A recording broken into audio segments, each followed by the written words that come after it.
well, time for me to lose another debate, I guess. Yeah, that is on the screen. Flat Earth expert Mark Sargent thinks the moon landing was a hoax. Technically, the moon itself is a hoax. Right, but betting with Sportsbet's new iPhone app? I could do this standing on my head. Thanks, Gravity. Sportsbet's new iPhone app. It's foolproof. The FTFE show. Welcome to the FTFE show. Welcome to the FTFE show. Earth thinks that evolution's real. Chemtrails don't exist, vaccines work. Climate change is happening, we landed on the moon. The FTFE show.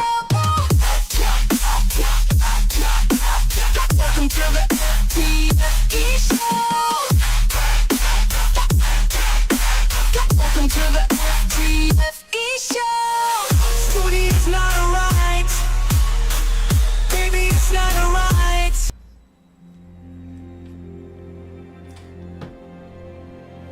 We're living on a disk, floating through space, with a tiny sun.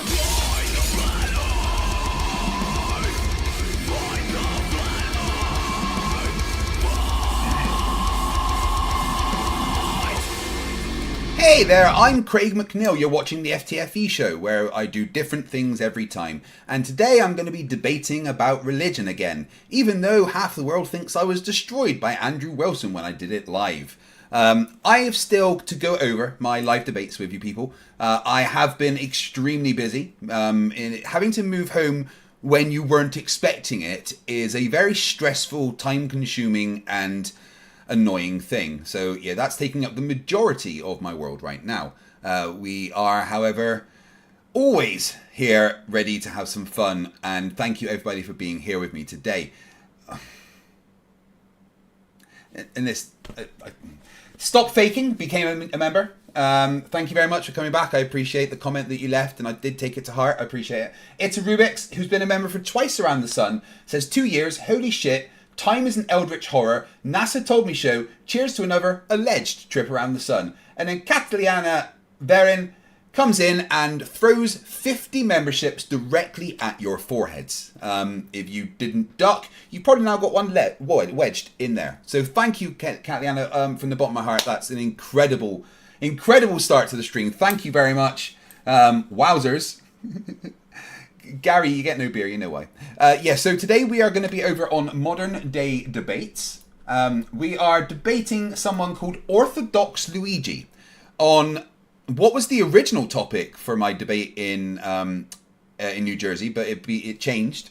The debate in New Jersey, what's better for society, secular humanism or Christianity. Originally it was going to be what has a better ethical foundation, Christianity or secular humanism, which is what I'm actually debating today. But here's the wonderful thing.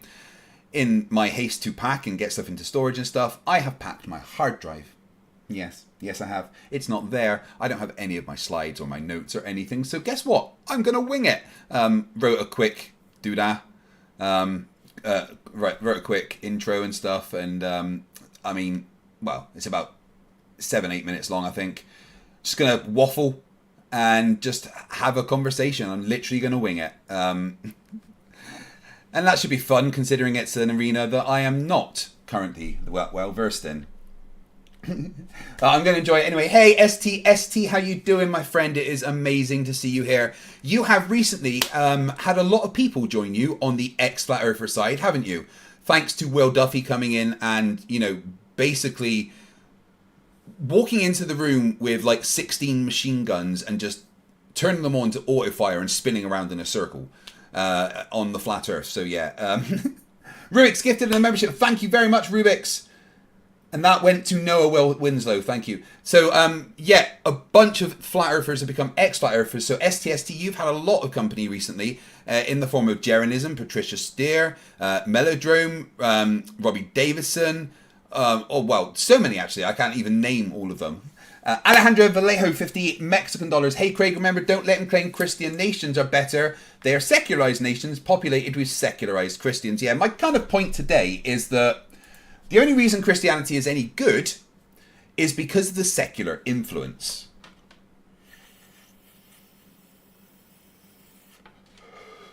Yeah, it's only because of the secular influence is Christianity any better than it used to be. If we left it to Christianity alone, there would still be witch trials and saying that the sun went around the earth and nonsense like that. And at the end of the day, we're looking at what is a foundation, right? And the foundation of Christianity is the Word of God. And the Word of God goes beyond just the Bible and what Christians believe. It goes into the Old Testament and the evil God. And if you want to base your foundations on a God which has the ability and want at a whim to wipe out all of humanity because someone ate an apple that he knew would happen, then it all just becomes a bit murky, doesn't it? That's not where you want to get your ethical foundations from. So yeah, secular humanism is all about humans trying to reduce the amount of suffering and harm in the world and allowing humans to thrive. And that influence has made Christianity better than it used to be, in my opinion. So yeah, we are waiting on the email, as we always are with them. They're never on time. I was sent a very disturbing video earlier, and I'm going to force you guys to watch it, actually.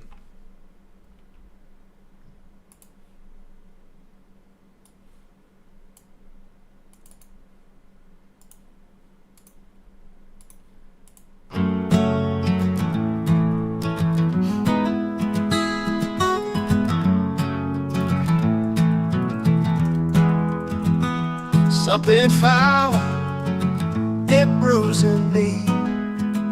A busted seam, can't let it be. Dripping slick, like a shattered spout. Leaking secrets, just spilling out. Oh, it's sick and it's slow, like a whisper folks don't wanna know. Turn away, can't face my plight. Leaking like birds out at night. Yellow trails down my weary frame. A dead disgrace, I bear the shame. Yeah, that's enough of that.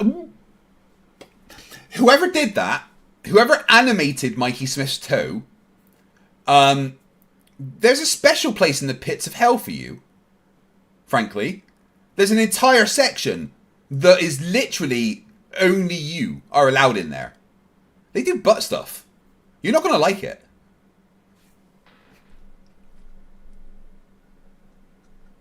Oh my goodness, yeah. Well, it's probing time asking how could I be so cool. Someone sent that to me. Alright? I clicked on that. I had to watch it. So you think you guys don't have to suffer? Why do you get away with it? Mark W says, I've not got my FTFE mitten yet. Was it a scam? No. They were sent out via DPD. They're, I think, being distributed all around the world as we speak. They should be with you relatively soon. So stand by. I do want facepalm pictures of all of you. Okay? When you get them. Now bear in mind, it took me a while to get them all made because I didn't expect to sell as many as I did. So I had to order a bunch and get them all made and stuff. So they are on the way as we speak. So please, when you get them, I want facepalm pictures of all of you.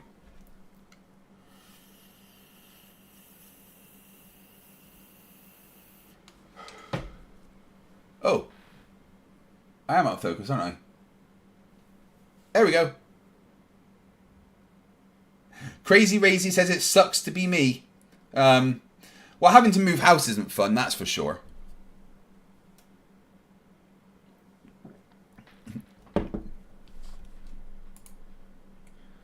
Alright, come on, James. Where is the email?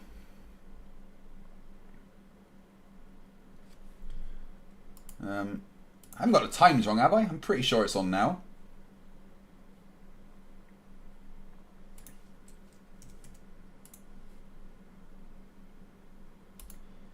Yeah, it's due to start in 4 minutes, and I have not yet had the email from James to join. How you doing, Zumi? It's amazing to see you in the chat as always. Clive, you are amazing. Your support is always appreciated.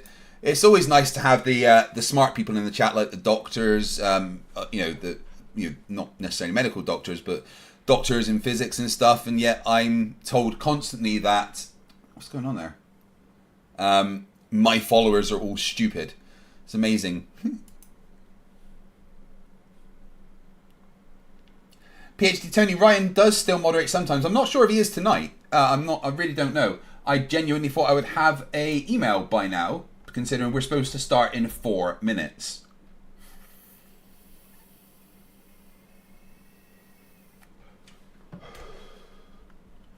But yeah. See, I'm military, right? Which means that for me, if you're not 15 minutes early, then you're late. I'm always very conscious of what the time is, and being on time and being early so that you can be on time. So I do get a bit agitated. Oh yeah, Dracula the cunt says you have the highest IQ followers. They're all doctors.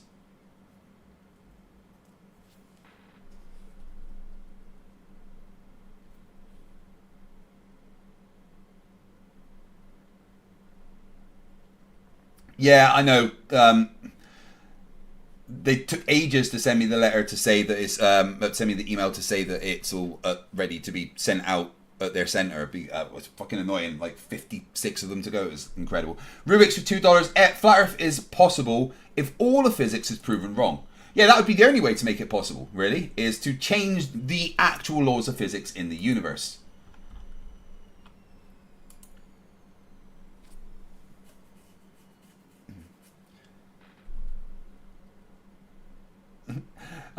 Over in the chat of Modern Day Debate, they are going on about how Andrew destroyed me. Of course, it was my first ever live debate, and I think I did bloody well. There we go. That is the email, I believe. Yay! Right, let me go and get set up over there.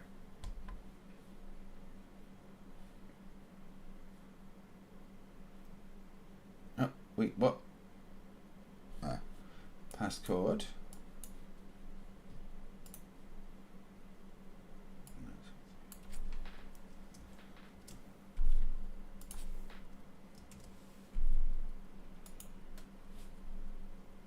Oh. 7 3 0 7.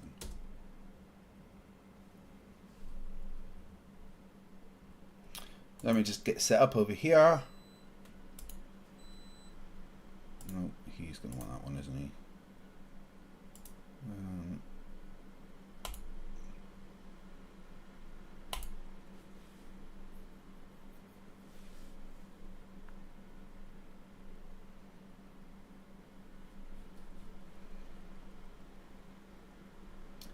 Alright, bear with me whilst we get all set up. So expensive, it's not even worth justifying. I totally get that.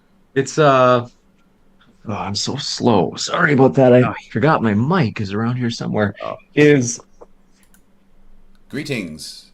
Hey, what's going on, Craig? How you doing? Living the dream. Hi, Craig. How are you? Stressed. Stressed? Why are you stressed? Having to move house all of a sudden is quite annoying. Oh. Yeah, that's stressful. Apparently you need a roof on your house, and mine was removed by a storm. Yikes. Sorry about that. Where you live overseas? In Scotland. In Scotland? Okay, nice. I've always wanted to visit Scotland. I've heard it's absolutely beautiful there. It is. Cold, rainy, windy all the time. But beautiful. Oh, really? Yeah, you guys get the full season? You guys get the full season? Well, yeah, we have 4 seasons in one day, which is usually rainy and a bit of sun, windy and a bit of sun, cold and a bit of sun, and maybe some ice and a bit of rain. I don't know. Yeah. Yeah, we did invent rain over here, and wind. That's where it came from. Yeah, I grew up in Minnesota, so it's somewhat similar. Like you might have a 20 degrees one day and it's snowing, and then the next day it's like 65 out of nowhere. Like, what just happened? Okay. Oh, I forgot. If you're able to, Luigi, I've got a. So the way the screen share works is, if you're able to unshare now, I'm sorry. because that's no problem. Yeah, my bad. I didn't realize I was still sharing. No problemo. Let's see. I'm gonna move this over here. But yeah, it'll be fun. Thanks for being here, you guys. I'm excited. It'll probably be about 2 hours. That's usually how long it goes. And does anybody have a hard stop in case we have like extra questions? No, I'm Or good. either of you. No, I would. If we start pushing like the 3 hour mark, I definitely would want to call it at that point. But 2.5 is fine with me.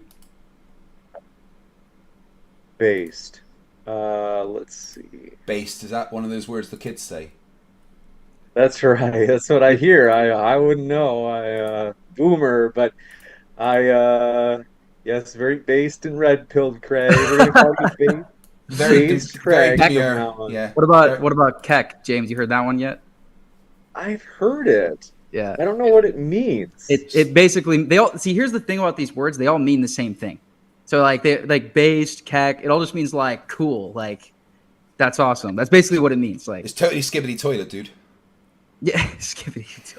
No, that's the next generation. That one's out of my time even. Funny. The future is here. Well, it's gonna be right. fun. And James, I was saying to my chat that due to me packing and everything, I accidentally packed and put my hard drive into storage, so I have none of my slides or notes ready. So I will be winging it. Oh, all right. I did prepare stuff, but then I'm an idiot. So yeah. I'm sure it'll be a good presentation, with or without slides. Yeah, I'm just going to talk. It's going to be a tremendous little debate, and by little I mean it's a 1v1, which is nice because sometimes it's like a 2v2, and then people don't always get a lot of time, so it's nice that you guys don't have to split time with anybody either. Right? There's going to be a great debate. Yeah. So, plus, there's not 200 of Andrew's supporters in the room. That's right, Andrew. Well, Andrew, Luigi, is it accurate to say you're part of Andrew's crew? Like, is Andrew's crew going to be here tonight? Maybe they will be. I would say we're allies of a similar fight, but Andrew's style is a little bit different than mine. I try to be a little bit more charitable than Andrew. Andrew's like straight up, like just straight to the point, does not care, no filter. I try to put a little bit of sugar on the coat. So. Yeah, I don't think James likes me. First live debate. Yeah, I'll stick you against Andrew in a topic that we've not really done before. No, I watched yours against Jim Bob, and then I watched yours against Andrew. Are those the only two you've done? Yes. On these topics, at least. Yeah. Yeah, I've done over 1,000 flat Earth debates. Yeah. Oh, yeah. I saw your YouTube channel. Yeah. This topic is actually new for me too. I traditionally only debate like theology with Roman Catholics and Protestants. So this is actually like a new debate for me. So this is going to be so fun. You won't even believe it. What I'm going to do right now is starting the stream. They won't see or hear us yet, but this is to make sure that connection is good and also that the encoder isn't going to have any problems, which it looks like it's good. So yeah, this is fun. I've missed this. It's been a week, and thank you guys for being here. And you've got Max with Jim Bob tomorrow, yeah? That's right. Yes. It's gonna be amazing too. Excellent. Here we go. And cool. So I got those 12 minutes. Now for the class exams, do I understand right that you guys, it would basically be like 10 minutes of like strictly Craig asking questions, and then 10 minutes the other way. Yeah, I'm good with that. And that's like correct, where it's not going to be like, it's going to be like literally just only one guy gets to ask questions and the other guy is just... Traditionally, at least what I've done before, is like you can ask clarifying questions, but like you can't ask them like a question that's leading an argument or anything like that. So you can ask them like what they mean and stuff like that, but you can't. feel like I'm getting it. There's like some background noise somewhere. I don't know. Oh, you know what? That's probably me. My bad. One sec. There we go. Some sort of adult film in the background, Craig. I mean, please. But anyway, we're going to have a tremendous. I just love teasing you guys. That's my love language. But what I'm going to do is I'm going to jump right into this. So I'm going to go, hey, everybody, today we're debating. Let me get this. Christianity versus secular humanism, which has a better ethical foundation. We're starting right now with Craig's opening statement. And so then I'll say, at that point, Craig, you can pick up the ball and start running. So thanks for being here, guys. Assuming you're both ready. Let's do it. Born ready. Based. Okay, here we go. I'm going to just do a quick little promo video. And then my little hold open, like I said, which is at that set. Here I go in approximately 3, 2, 1, ready, set, here I go. No. Hey everybody, tonight we're debating Christianity versus secular humanism, which has the better foundation for ethics, and we are starting right now with Craig's opening statement. Thanks so much for being with us, Craig. The floor is all yours. Hey James, thanks for having me once again. Amazing time at DebateCon, so thank you very much for that. I had prepared slides and stuff, but I'm in the middle of moving home and I'm a dumbass and managed to pack my hard drive, so I'm just going to kind of wing it and waffle for my intro, really. I'm Craig McNeill. You can find me on the YouTube channel FTFE, where I normally talk to flat earthers, but yeah, so I'm doing this today instead.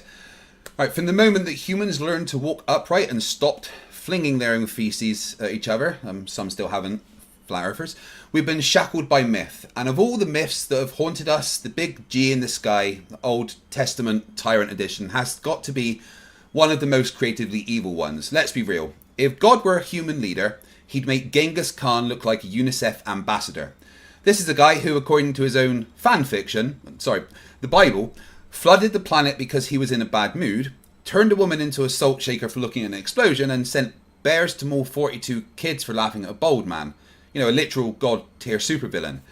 Yet for thousands of years, humanity has been expected to kneel before this celestial dictator, handing over 10% of their income while being told they're worthless worms. I mean, talk about a cosmic scam. It's like a bad multi-level marketing scheme, but with eternal damnation instead of Tupperware.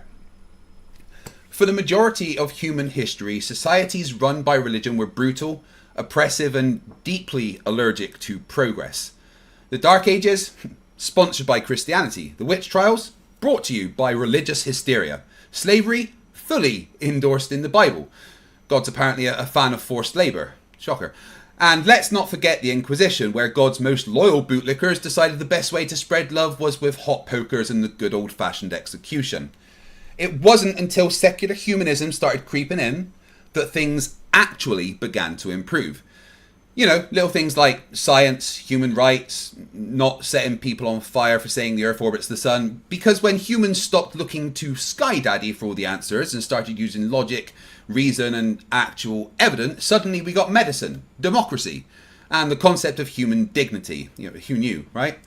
The biggest flex that secularism has over Christianity is that it works. Instead of basing morality on a 2,000-year-old book that says mixing fabrics is a sin, but selling your daughter's fine, secular ethics use reason, empathy, and evidence to determine right from wrong.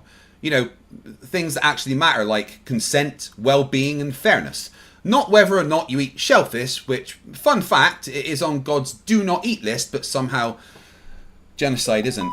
Under secular governance, we saw the end of slavery, the rise of democracy, the birth of human rights, women finally being seen as people, and the scientific revolution that gave us medicine, electricity, and, crucially, memes.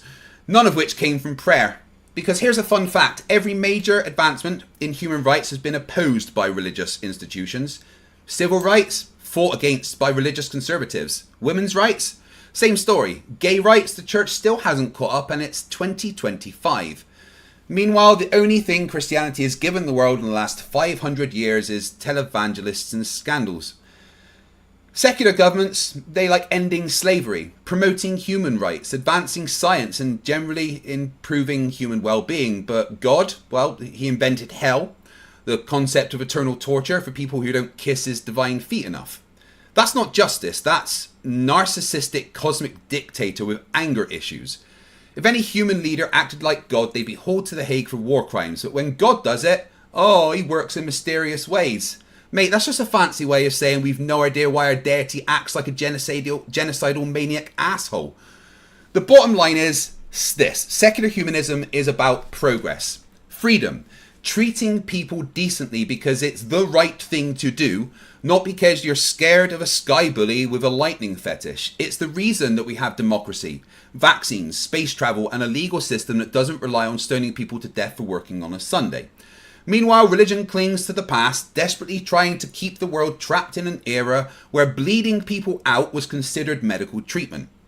So when people ask whether Christianity or secular humanism is better for society, the answer is painfully obvious. One is responsible for everything good in the modern world, and the other is responsible for burning heretics, banning condoms, and guilt-tripping people into submission.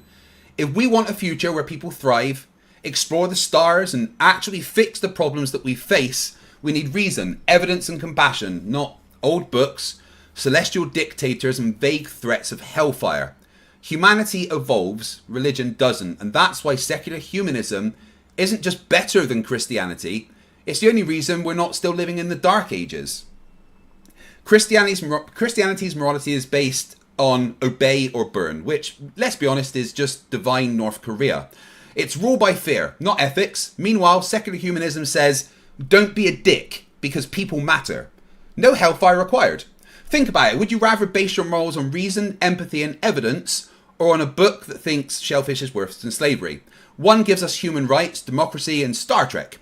The other gives us the Crusades, televangelists, and people who think the Earth is 6,000 years old. It's not even a contest. Secular ethics, because don't be a knob, is better than obey or burn. And that's all I've got. Thank you very much for that opening, Craig. We are going to kick it over to Luigi for his opening as well. Before I do, quick housekeeping notes. First, folks, if it's your first time here at Modern Day Debate, I am your host, Dr. James Coons, and Modern Day Debate is a fully neutral channel. Don't forget to hit that subscribe button, as we have plenty debates coming up. With that, we're going to kick it over to Luigi for his opening statement as well. Thanks for being with us. The floor is all yours, Luigi. The topic of today's debate is one that philosophers have argued over for millennia: ethical foundations. I will be asserting 4 arguments: 2 positive claims for the case of Christianity, and 2 negative contests against secular humanism. My first claim is that secular humanism cannot justify ethical foundations at all. This argument is best summarized by C.S. Lewis in his book, Miracles. Quote, "If the solar system was brought about by an accidental collision, then the appearance of organic life on this planet was also an accident, and the whole evolution of man was an accident too. If so, then all our thought processes are mere accidents, the accidental byproduct of the movement of atoms. But if our thoughts are merely accidental byproducts, why should we believe them to be true? I see no reason for believing that one accident should be able to give a correct account of all the other accidents." End quote. This argument can easily be extended to the conscience and thus ethics. If we are the result of an accidental process, why should we trust our own moral compass, let alone someone else's? My opponent frequently points to the opposition of harm as a guiding factor under the secular humanist framework.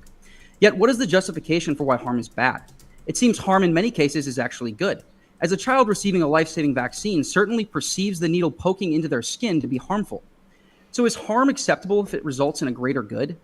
What if we are in the midst of a deadly pandemic, and the only way to save the masses is to perform dangerous medical experiments on a few victims unaware of the risks?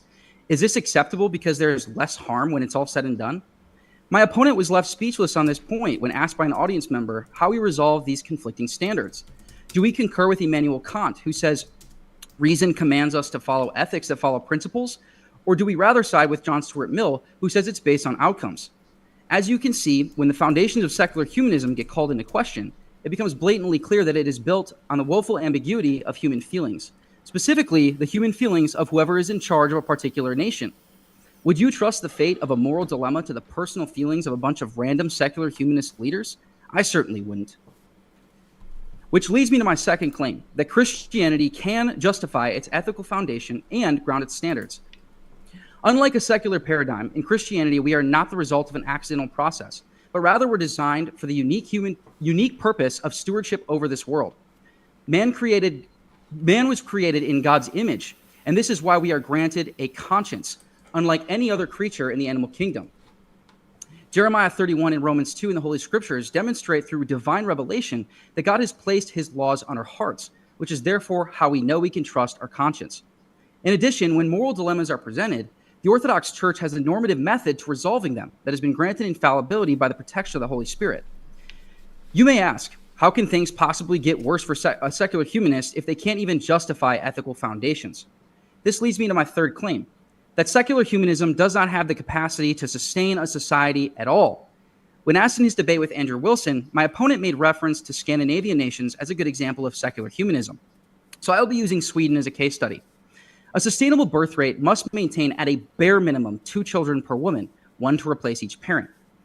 According to Statistics Sweden, the nation in 2019 had a birth rate of 1.70. This is well below the sustainable rate.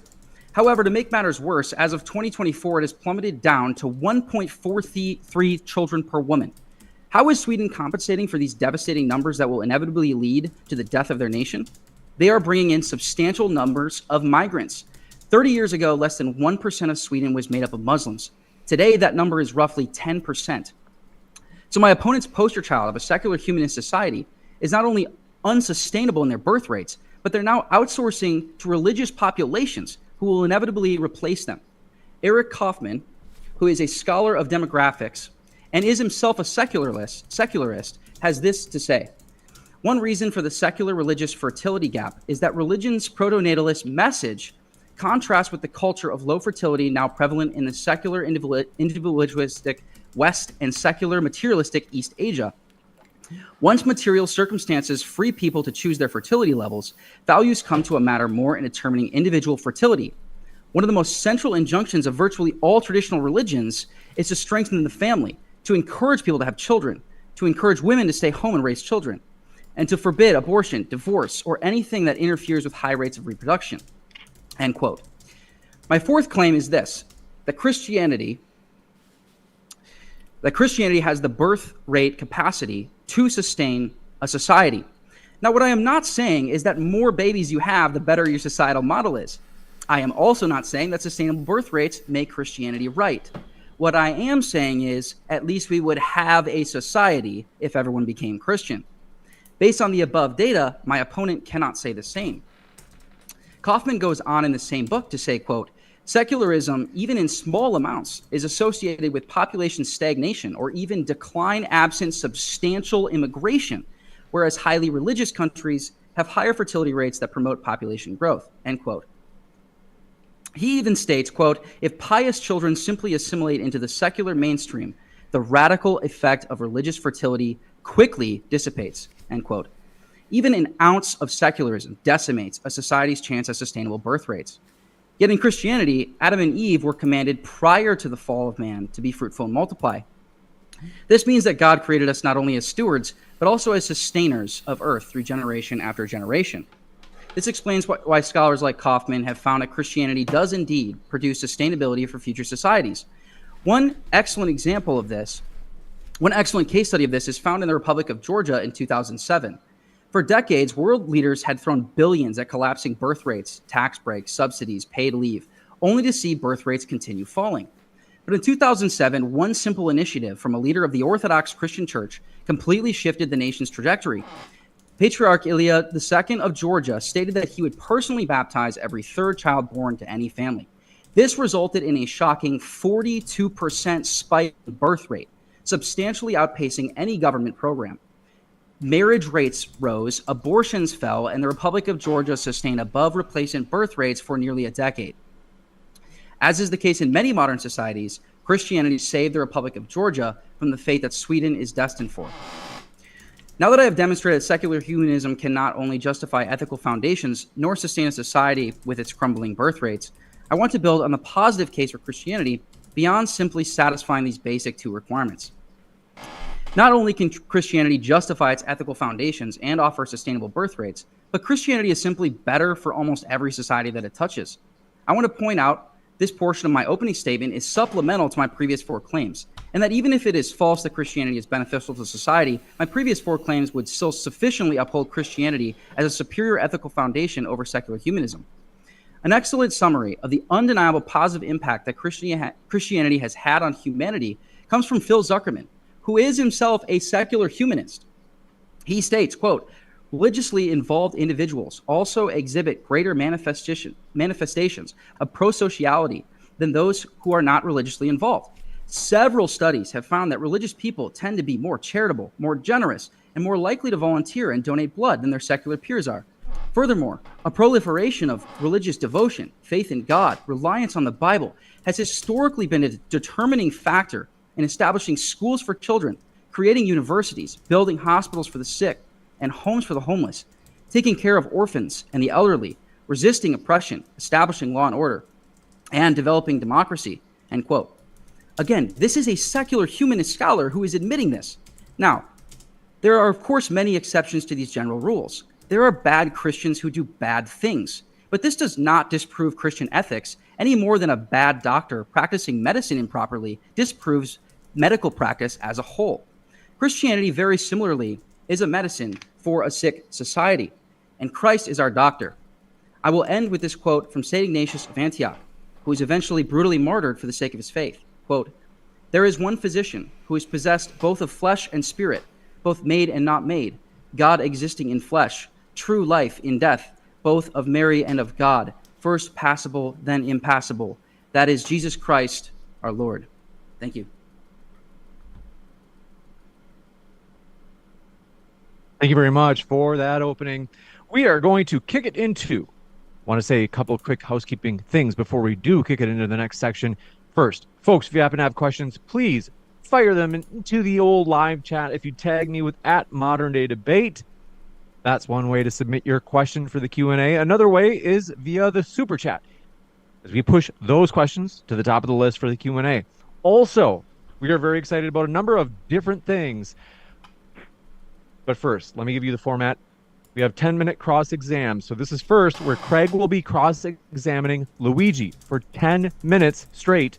And then Luigi will get the chance to cross-examine Craig. So first, Craig, the floor is all yours for 10 minutes to interrogate our new guest, Luigi.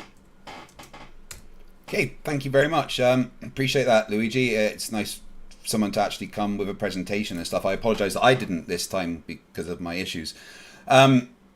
Okay, so you started with saying that basically, how do we know what's moral if we're just a collection of atoms, and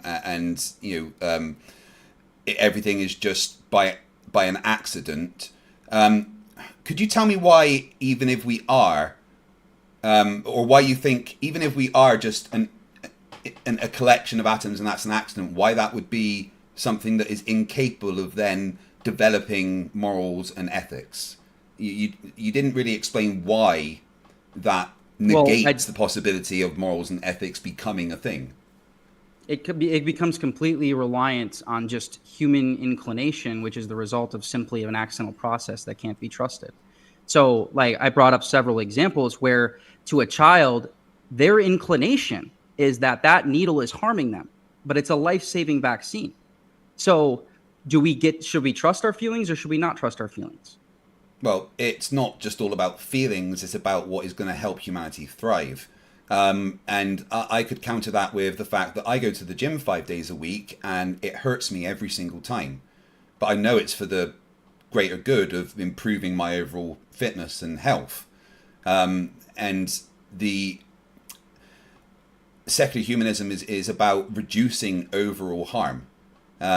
Yeah, vaccine might hurt because it stabs you, but it's going to give you a better chance to go on in the future and be better. But then when you're able to make your own decisions, you don't have to get a vaccine and no one's going to force those things upon you. We have to use a code word instead of that word that starts with a Sorry. V, you have to use serum. Sorry. Serum. Apologies. That was me who brought it up. I'll take the bullet on that one. No, you're right. My bad. I talk about. I do try and forget saying that word. Yes. So all right. But then you made the you did the same thing that Andrew did when I spoke to him, and you said, well, what if we take someone and experiment on them to help everybody else? You do realize that goes against one of the tenets of secular humanism, which is about personal autonomy. So it would be something that secular humanists wouldn't do. We wouldn't take people prisoner to experiment on them. Couldn't you make an argument that could be applied? Doesn't a child have personal autonomy to decide whether or not they want to receive a vaccine? No, a child doesn't have the personal autonomy because they don't have the cognitive functions to have that personal autonomy. They don't know what is good or not for them. However, once an adult is an adult, they can make those decisions for themselves. As parents, we take on the responsibility of our children's health until they are capable of doing that themselves. A child doesn't have the cognitive functions to decide if that is good or not. I understand that there's an answer to it. What I'm saying is these are ambiguous answers that are a result of an accidental process. So what I'm trying to expose is how ambiguous it is. But why is ambiguity a bad thing when there's so many people and so many things to consider? There's no one overreaching voice saying this is what you do. It is humanity getting together and seeing what has happened to us and what we can learn from that to then be better in the future. Better is itself a value statement. That is itself a value statement. So like, what do you mean by better? To be able to thrive more, to be able to to be able to be in a position where you can increase birth rates when it is appropriate, when there is enough resources and things like that. Secular humanism is about humanity thriving. And the thing that you put forward in your intro was about taking away that thriving ability and saying, well, that's also secular humanism because it goes against what religion says. You kind of miss the point of secular humanism being about making humanity, giving it the ability to thrive in the best way that it can without having to rely on one voice from a deity that possibly doesn't exist. But I don't know what thrive means because now you're saying that the experiments, that's actually against a tenet of secular humanism, but it would result in quote unquote thriving because it would save the masses from dying from this pandemic. So I don't know what you mean by thrive. But that's why there's the tenets there. That's why there's the guidance of, yes, we want humanity to be able to advance and people thrive, people be more happy, be more healthy. We all know what thrive means. We don't need to get bogged down in semantics of what words means. But we can't do that if we're taking away people's personal autonomy, which is one of the tenets of secular humanism. So we can't do that. We're not going to try and say, oh well, this could be better at the that person's harm. Would take away that one person's autonomy to make sure everyone else is better. That goes against the tenets of secular humanism. Okay, I mean, this is your cross exam, so I don't want to push too much on these arguments. So, right, okay. So the other thing you went on to really was about the Christian about birth rates, right? And here's the thing: no one's going to disagree that secular countries overall, the countries that are more secular, because there's no secular governments, there's no Christian governments, it's governments elected by people, whatever, or dictators, but the countries that are more secular do tend to have, at the moment, lower birth rates. Are you aware of any of the things that are in place to change that, is my question, because it's something that you and a lot of other Christians bring up as something against secular humanism, and although I can agree that that is the case, are you aware of the measures in place to try and change that? Well, there's currently, that's the issue, is that it's going down at an increasing rate. So like from 2019 to 2024, it's gone from 1.70 to 1.43. So whatever we're doing isn't working.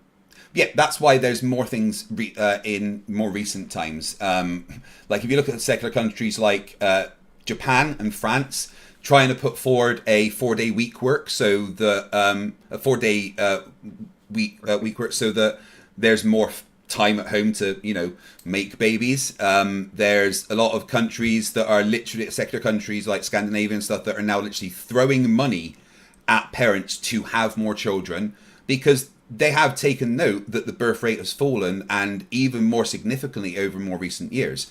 So the past 2 to 3 years since COVID has moved away, there's been a lot of work within a lot of the secular countries to try and increase the birth rate in natural ways by making more time for couples to be together, giving tax breaks to couples, saying that if you have more babies, we will give you more money to look after them, making childcare easier. So the fact that you keep going back to, not just you, but other Christians, you keep going back to the birth rate thing, it means that you haven't really looked into what is happening now in the secular countries. Well, you brought up in your debate with Jim Bob that if a man wanted to leave his family because that was what was going to make him happy, that under the secular humanist framework, there was nothing wrong with that. So if people are just having children because they like the idea of having a kid and not for the sake of future society, then that itself is problematic. I didn't say that though. My point was that secular countries are putting in place measures for couples to have more babies and to have more time for couples to be in place, and there is tax breaks for being married and having a family and allowing that to be a thing.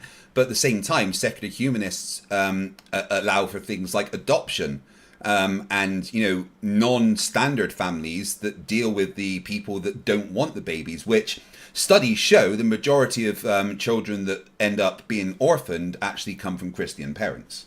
So how do you feel about that? That what studies say? What studies show that more of the orphan children come from Christian or religious families. What studies say that?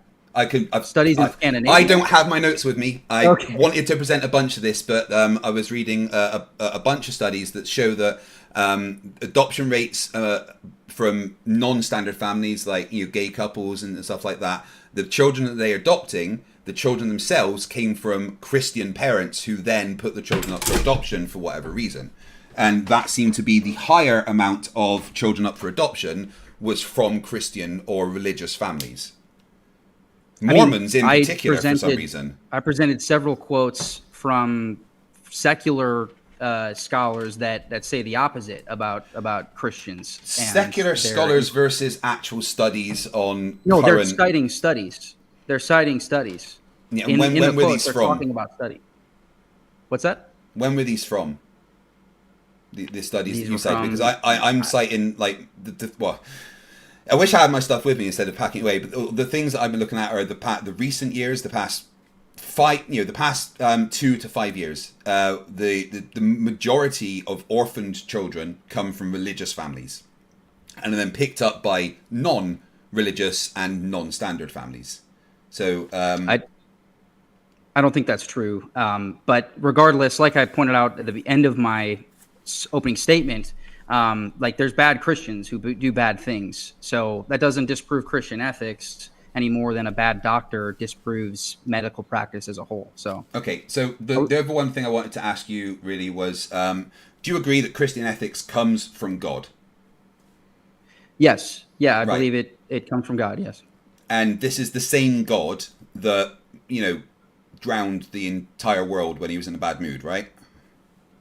Well, that's not what occurred. There was a flood that killed everyone because he didn't like something that happened, right? I mean, do you realize how much time people had to repent and how many opportunities it doesn't matter. None of that matters. Yeah. It doesn't matter how much time people had to repent or whatever. The fact is that your God, which you are basing your ethics on. So we did run out of time on that first cross exam. Okay, sorry, I didn't realize. I was waiting for you to tell me. We're gonna have 30 minutes open dialogue after this, Craig. So we're gonna have time to talk about some of this stuff. Yeah, absolutely. We're gonna kick into the 10 minutes where Luigi will now cross-examine Craig. Floor is all yours. Okay, can you define harm? Can I define harm? Mm-hmm. Harm is something that causes unhappiness, causes pain. I mean, again, the arguing semantics of words is irrelevant. We all know what harm means. Would you define harm as something different to me? That's an ad populum fallacy to it. Actually, people do perceive harm differently. I mean, I already gave the example of the child, and I don't think you have a sufficient answer for. I mean, if the ultimate goal is thriving society, you can't have a thriving society if everyone's going to be wiped out by a pandemic. So you have to perform these experiments on these people. So that's an ambiguous standard. There's no standard. That's not true. We have other ways of surviving pandemics without it performing experiments on people. I mean, you and Jim Bob and Andrew keep asking for the definition of simple words like harm. We all know what harm is. It's something that makes That's an ad populum fallacy. I was in the middle of. It doesn't matter if it's a fallacy. You're committing the fallacy. Well, right? It's when you do that, you're simply committing the fallacy. You're saying because I've said something that you consider to be fallacious, therefore the argument is incorrect, and that's not how it works. Ad populum is not something I consider to be fallacious. It is a logical fallacy. No. What I'm saying is you are considering what I've said to be fallacious, and therefore you are considering the argument incorrect. Whereas that is in itself fallacious. Just because an argument may contain some fallacious bits, it does not mean the argument in itself is incorrect. So I would appreciate it if you allow me to finish my argument before you try to cut me off by claiming it's a fallacy. We all know what harm means. We are all aware of what harm is. It's something that causes physical, emotional, psychological, social, or financial damage to you or a group. Simple. We all know what harm is and how to reduce harm. You don't stick your hand in a fire because that will reduce the harm. The getting down to the semantics of define harm doesn't get to the answer of what is better for an ethical foundation. Is it not harming a prisoner to put them into a prison? Does that not remove their happiness? Prisons are places of last resort, right? There always has to be a last resort. However, prisons are not a place to, at least in the UK, they are not a place designed for harm. Prisons are a place designed for rehabilitation. At least they should be, until they became financial institutions across most of the Western world. Sticking somebody in a prison is not supposed to be causing that person harm. What it is supposed to be doing is reducing the harm that person can do to others and helping to rehabilitate that person so that they can possibly thrive in the future. Okay, but you said happiness. Okay, it's going to reduce a prisoner's happiness to put them into a prison. And it's in many ways it's violating their autonomy because you're taking them and you're putting them in a place they don't want to be. So in that case, it is acceptable to violate. Hang on a second. Yeah. Is it then acceptable in some cases under secular humanism to violate bodily autonomy?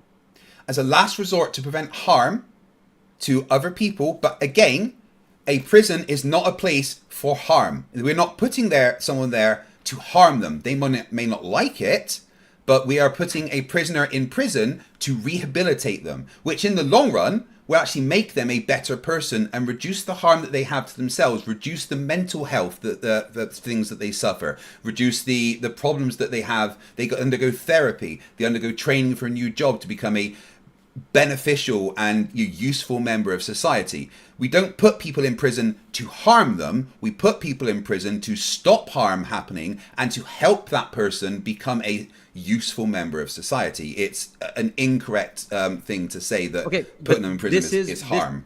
This is why the definitions of these words matter, because you just made all these exceptions for all the terminology used. I didn't make a single exception. Earlier. Yes, you did.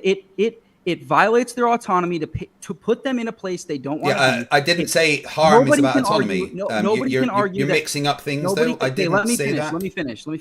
Let me finish. Nobody would be able to argue that putting a prisoner in a prison is something that they want to happen. Okay, you are taking away their happiness. Therefore, you are harming them based on your own definition of harm. Do you see why the definitions of words matter and it's not just semantics? We all know what it means, though. But again, you are missing the point of what a prison is for. It is to rehabilitate someone and to stop harm happening. That person's autonomy will be returned to them once they are rehabilitated, once they are able to use that autonomy. right? The secular humanism you could say also the has same to thing. defend other people. But you're completely missing the point of what a prison is for, and you're saying, well, you're also conflating the tenets of secular humanism with my definition of harm. I didn't say harm had anything to do with autonomy. I said one of the tenets of secular humanism is to protect individual people's autonomy. I'm pointing out that was that was the standard you gave for me for why the medical experiments were wrong. But now you're saying there are examples where we can, in fact, violate someone's autonomy, at least for a time period. So why couldn't we do the same for a highly dangerous medical experiment? We can give them their autonomy back after the experiment. How do you know they're going to get their autonomy back after the experiment? You're taking maybe they will. Maybe if they you want to won't, go down the just like a fallacious prisoner. route, if you want to go down the fallacious route, you're taking this to the fallacy of ad insurdium, where you're taking a simple statement to the ridiculous extremes. We could push the same things with Christianity. With all the ridiculous things they've done, saying it's okay to do a lot of things like keep a slave and things like that, because Jesus said that the slave should do as they're told and things like that. So we can't use these ridiculous examples way out of the purviews of secular humanism. A prison isn't designed to harm people. A prison is designed to reduce harm overall and rehabilitate people. The autonomy, they gave up their right. They gave up their right for autonomy when they broke the laws of the lands. No, I don't. I told you what harm means. Define harm? No, I told you what. No, I told you what. I told you. You asked me a question. Would you like me to answer? Okay, you asked me a question. Just because we hold on, just gentlemen. You did ask me a question. Just because we're not able to hear otherwise. Okay, take one deep breath. So you did ask me a question. Take a deep breath. Hold on. You didn't take a deep breath. Okay. I did. Okay. Can I answer the question? Relax. Just that. Yeah. Okay. Right. Luigi, I need you to give. Okay. Craig. Sorry, I thought you finished. I apologize. Luigi, I need you to give Craig a chance to finish answering. And then I promise we'll give you the next chance to ask your question. And then Craig, I just needed to be pithy so that Luigi can ask his next question. So the question was, do we want to change the definition of harm? No, I told you what my definition of harm is. Harm is any action, inaction, or condition that causes physical, emotional, psychological, social, or financial damage to an individual, group, or society. That is what harm is, and that is the definition that we're going to go with. That's not what you said initially. You said happiness. So are you removing happiness from part of your definition of harm? When you take away happiness, is that no longer part of harm? The words that I've just said, that is what we're going to go with. Okay, so you're backtracking on the word happiness. I would personally put happiness in there, but if you want a hard definition of harm, I have just given it to you. Would you like me to answer the question again, or are you going to keep asking the same question? Read the definition off the screen one more time. So you do want me to answer the question again? Read the definition. Read the definition. You changed it from happiness. Now I want to hear the new definition. There's not a new definition. It is just a definition. All right, I'm moving on to a different question because this is the audience has seen what they needed to see. I answered the question. Is that what you would like them to see? The question you asked and then I answered. So this isn't a debate of Jim Bob. This is a debate with you. So move on, please. Yeah. In your debate, I do want to give Luigi a chance to ask his question. Okay. In your debate with Jim Bob, you said if Christians want to vote for Christians in office who implement Christian laws, they cannot. Do you still agree with this, or do you want to backtrack from that too? I didn't say that at all. You did. Everybody can go watch with Jim Bob. I didn't say they couldn't. I said anyone can be voted in and put in laws that they want. Okay, so you want to backtrack from that too. So I probably said that they shouldn't. Would you like me to answer or no? I probably said they shouldn't. I didn't say that they couldn't because anyone can be voted in and put in whatever laws they want. You did. I can't decide what laws are put in. Nobody can change that. Did say, can Christian? Okay, let me make sure I'm making the question really specific. I'm saying those Christian bureaucrats, can they implement Christian laws if they are elected by Christian people?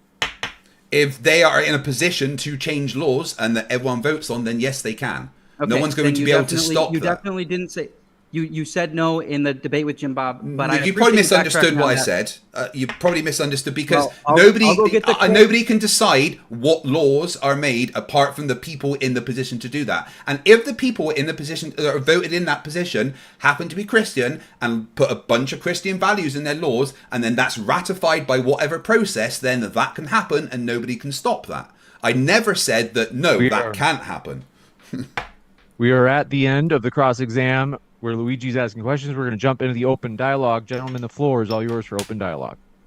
I'd love to go back to just the base of this is about a foundation for ethics, and the foundation for ethics on your side, Luigi, is God. And God is, if real, not a very nice deity. Like, let's be honest. Let's be honest about it. Like, he murders people. By whose standard? By whose standard? Because by any decent person's standard. God is by any person. God is by nature good. So anything that he does, I would disagree with that. I would very much disagree with the assumption that God by his nature is good, because God has, on a whim, wiped out humanity, sent people to pillage and rape and destroy other people, told somebody to sacrifice his own son as a test of. No, it's not. Told people to. What are you even referring to? What are you even referring to? I mean, I'm trying to say a bunch of stuff that happened in the Old Testament. God told somebody to murder their own son as a test of faith. These are the ethics. Do you understand the story of that? Yes, I do.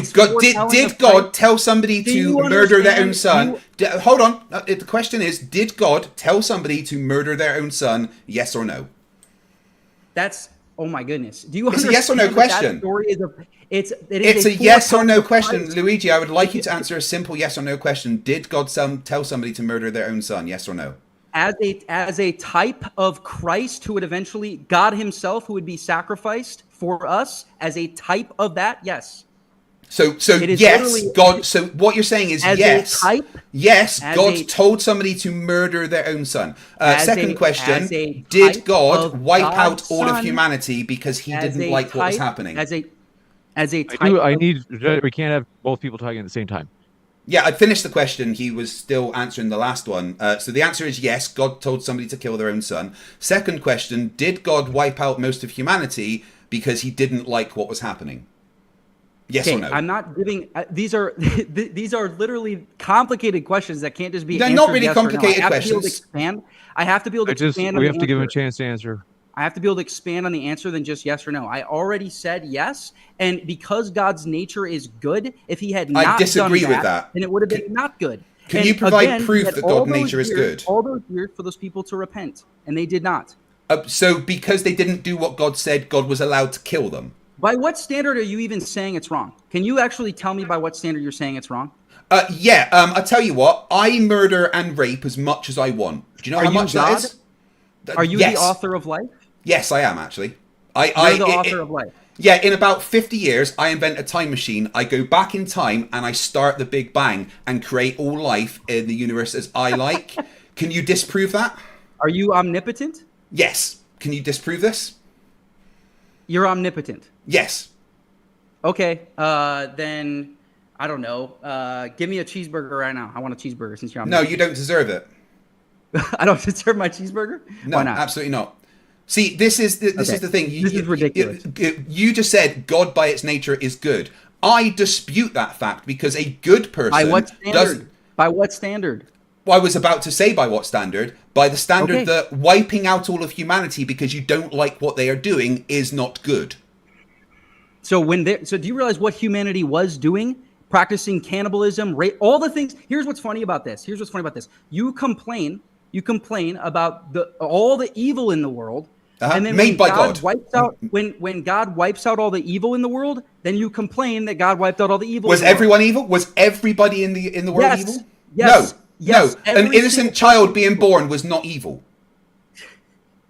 Not every person in the world was evil, right? And here's the thing: your God planned for that all to happen. Because your God is the one that created everything and knew everything that was going to happen. So your God knew that the result of Eve eating that apple would be that lots of people in the world were evil and would not repent. Your God knew that would happen. So your God knew that he would have to wipe out all of humanity. So your God, in fact, planned for people to become evil and then get wiped out, meaning that your God planned to kill all of humanity no matter what. I'm still waiting on a standard for why any of this is bad. I'm still waiting on a standard. You just so are you saying that wiping out people isn't bad? Are you saying genocide is not bad? I'm asking you. Right, my standard is that I think genocide is bad. Do you think genocide is bad? By what standard are you saying that? Just your opinion? Yes, my opinion is genocide is bad. What is your opinion on genocide? Oh my goodness. Do you think genocide is bad or not? By what standard? And how are you even defining genocide? Do you think the entire everyone in humanity was wiped out? That's genocide. Notice how you don't answer the question. You just say I just answered the question, Luigi. Did you not hear the words that came out of my mouth? Greg, can you tell me why we should listen to you? Why we should listen to you? Because I don't want to genocide people. Because I never murdered anyone, unlike your God. Okay. That's because you've never done it. It's wrong. What kind of logic is that? Yeah. Well, here's like I said earlier. I murder as much as I want. Whenever I feel like it, Luigi, I go out and murder. But I don't. Okay. Right? I don't because I don't want to murder because I know that is a bad thing to do. I do not need the threat of hellfire and instructions from somebody that doesn't exist to know that murdering is bad. This is actually a great point. What do you think that like pretty much everybody knows that murder is wrong? Yes. Okay. Where does that come from? That by causing harm to people, knowing that taking away people's pain and suffering causing pain and suffering to someone is bad. It is bad. Are you really trying to wait? One second, Luigi. One second. Are you really trying to say, "Oh, we don't know if murder is good or bad"? That there has to be somebody to tell us if that is good or bad. Is that what you're doing? In my opening statement, through divine revelation, we know that God's laws have been written on our hearts. That's why we generally agree on the basic standards of morality. You, on the other hand, cannot give an account for where that comes from. Why that? Yes, I can. Here. Absolutely, I can. Evolution. Yeah, no. Based on the experiments earlier. The case studies, your evolutionary process is actually not sufficient for having a prosperous society. I'm sorry, but that's completely incorrect. Evolution, part of evolution is having a prosperous society. Hold on. I'm answering the question. Evolution is about the surviving through the harshness of your environments. And having a prosperous society is one of the things that helps us evolve through the harshness of our society. So evolution is where society comes from. Okay, if having a prosperous society, even if I grant you whatever prosperous means, let's say I just don't press you on that. Do you need a dictionary? Luigi, do you need a dictionary, my friend? Hang on a second. I'll tell you what, I can send you a link to dictionary.com if this is a problem for you. Hold on, I do want to give Luigi a chance to finish that sentence. Go ahead, Luigi, finish that sentence. If secular humanism is the peak of human evolution, then it's going to wipe us out based on the data right now of the birth rates. Incorrect. I said that I refuted that earlier. Even if I granted every single one of those points, even if I said, you're right, Craig, which you're not, it would Craig, can you please say my name right? Hang on a second. My name's Craig. It would mean that in the peak of humanity, we're going to wipe ourselves out and be replaced by Muslims in the West. That's what it would mean, because that's what's happening in your poster child countries in Scandinavia. Okay, so I guess you didn't listen to what I said earlier about how the countries that have realized that their birth rates are falling have put in place measures for that to stop. And the studies show that thanks to the measures, they expect the birth rate in all of these countries to increase, especially in France and Scandinavia and many other secular countries. Yes, there has been. The studies, again, the stuff I don't have anything with me. There's no studies that show that. Except the ones the data is right. Okay, I can talk to you about some of them here. Right. Okay. What do you want me to answer it? If you give me 1 sec. because I did have some of my notes here with me. Right, so secular nations are rolling out the red carpet for parents with cold hard cash. Hungary, for example, have gone all in with tax breaks, loan forgiveness, and even straight up cash bonuses for families to have multiple children. Nothing to do with religion there. A way to increase studies within the country. Where's the data showing it's succeeding? And it hasn't happened yet. Studies show that the studies show that when these things are put in place, like in previous years, it increases birth rates. Having tax breaks for couples, reducing the works week and things like that actually allows for increased birth rates. Those are the studies that I'm talking about. But I can link you to the articles that these come from because I at least have those available. Parental leave policies. Countries like Germany and Sweden are champions of parental leave, aiming to increase the amount of paid time off for parents to allow them to have more children. This expects the birth rate to increase because parents are more likely to have time off whilst being still paid. Japan's metropolitan government is implementing the 4-day work week to specifically increase family time and increase the birth rate. This is expected by 2030 to bring the birth rate back well above the 2.0 limit. So there is many things that secular country.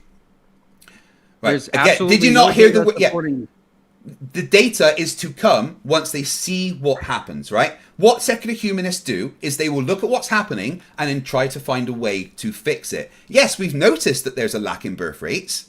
We know that's a problem. We agree. Nobody's saying that that's not a thing. But what we are doing as secular humanists and secular nations is putting in place measures to hopefully increase the birth rate. And what we can do is we can look in a few years' time and go, has the birth rate increased as much as the studies thought that they would? No. Well, let's tweak some things, give some more time off, give some more cash breaks, and then see what happens again. We don't expect an immediate fix. We don't expect within the next 5 years there to be 1 billion more babies. We expect the birth rate to slowly increase to the point it is without having to rely on a magical deity that says murdering the entire world because he's in a bad mood is okay. It's a non sequitur. Has nothing to do with what we're talking about. Absolutely, it does have everything to do with what we're talking about. It's basically already too late for Sweden anyway. They're so far below the and no, that's then it's not too late for them at all. That's including all the Muslims that are there, all the Muslims that are having babies. What evidence do you have? What evidence do you have it's too late? You've just made a very big claim there. What evidence do you have that it's too late for Sweden because their government disagrees with you? 1.43 versus 2. Really, it's 2.1 is what you need. 2.1 to replace 2.01. 2.1. 2.1 is it. Actually, a lot of sociologists say 2.5. Yeah. But whatever, it doesn't matter. 1.43, including all the Muslims that are now 10% of the population, they're having all these babies. So they're already. I mean, like I said, in 30 years they've gone from 1% Muslim to 10% Muslim. So by the time 2030 comes around, they're going to be 15-20% Muslim. So it's already too late. They're already being replaced. The peak of human development, secular humanism, is already being replaced by religious populations. Okay, it's like you're not hearing the words that I'm saying, and you just made a massive claim that it's too late when it's not. When the Scandinavian government disagree with you. Well, of course they're going to say the Scandinavian governments, all the Scandinavian countries, have literally put in place measures to increase birth rates that doesn't involve just bringing in a bunch of religious people. So no, to claim it's too late is just false because otherwise the government. They've done that in Japan and it didn't work. They've done that in Japan. It is working in Japan. It actually is working in Japan. I just read to you earlier what Japan's doing and how it is working in Japan. Where's the data that says that it's working in Japan? I can link you the article from the Times. It's actually what I've got a lot of this stuff from. They've been studying, and the birth rate in Japan has actually been going up in the past few years compared to what it was. Probably because of increased immigration. No, actually, it's not. It's because of the initiatives put in place to increase birth rates. Here's the thing. There's a low birth rate. There's a low birth rate, and it's because of secular humanism. Well, maybe it is because of the influence of secular humanism, but they've noticed there's a problem, and we've noticed that might not help humans flourish as much as we want, and they are doing things to make it better. So attacking a point that is in the process of being improved is a ridiculous way to go. Again, there's no data to support it. This is all tentative. He's just asserting things. Of course, the nations are going to make efforts to try to stop their inevitable demise. Of course, the nations inevitable are going to demise. Can you please prove that that's an inevitable demise? Because you keep making the claims it's gonna happen. Yes, you need to have at least 2 babies per woman. As we established earlier, I'm the only one that has the powers to time travel. It is currently decreasing at an increasing rate. Last year it was 1.45. It's down to 1.43. It's still decreasing. Next year it might go up because they have put in place things to happen. Right? Here's the thing: having babies takes time. Right? Yeah, it doesn't just take 9 months, because a lot of people won't get pregnant in 9 months. All right?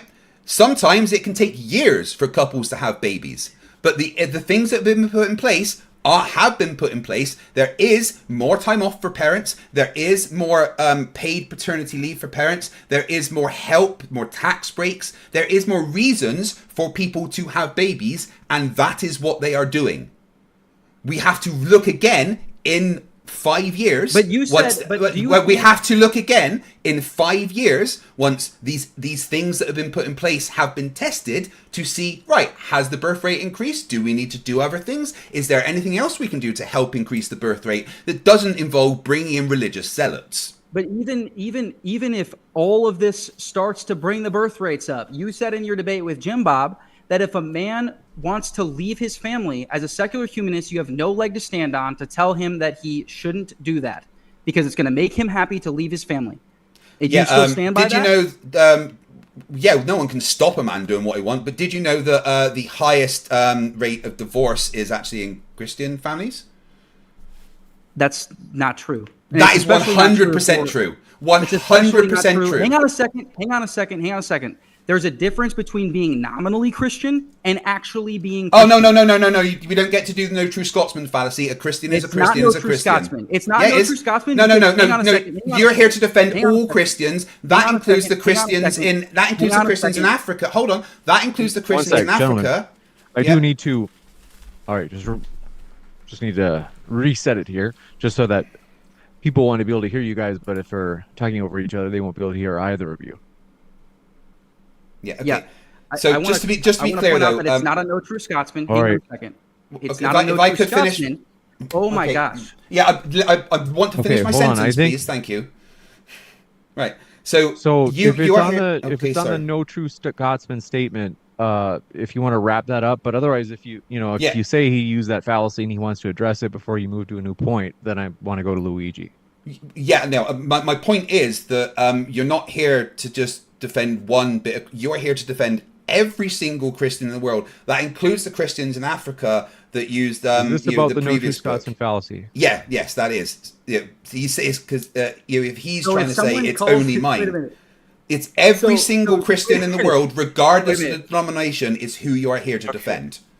So by this logic, if you call yourself a secular humanist, but you don't subscribe to any of the tenets of secular humanism, then by Craig's standard, he has to defend that person based on what he just said. Because he said if you call yourself a Christian, but you don't subscribe to Christian values, then I still have to defend that person. The reason why it's not a no true Scotsman fallacy. That's not what I said.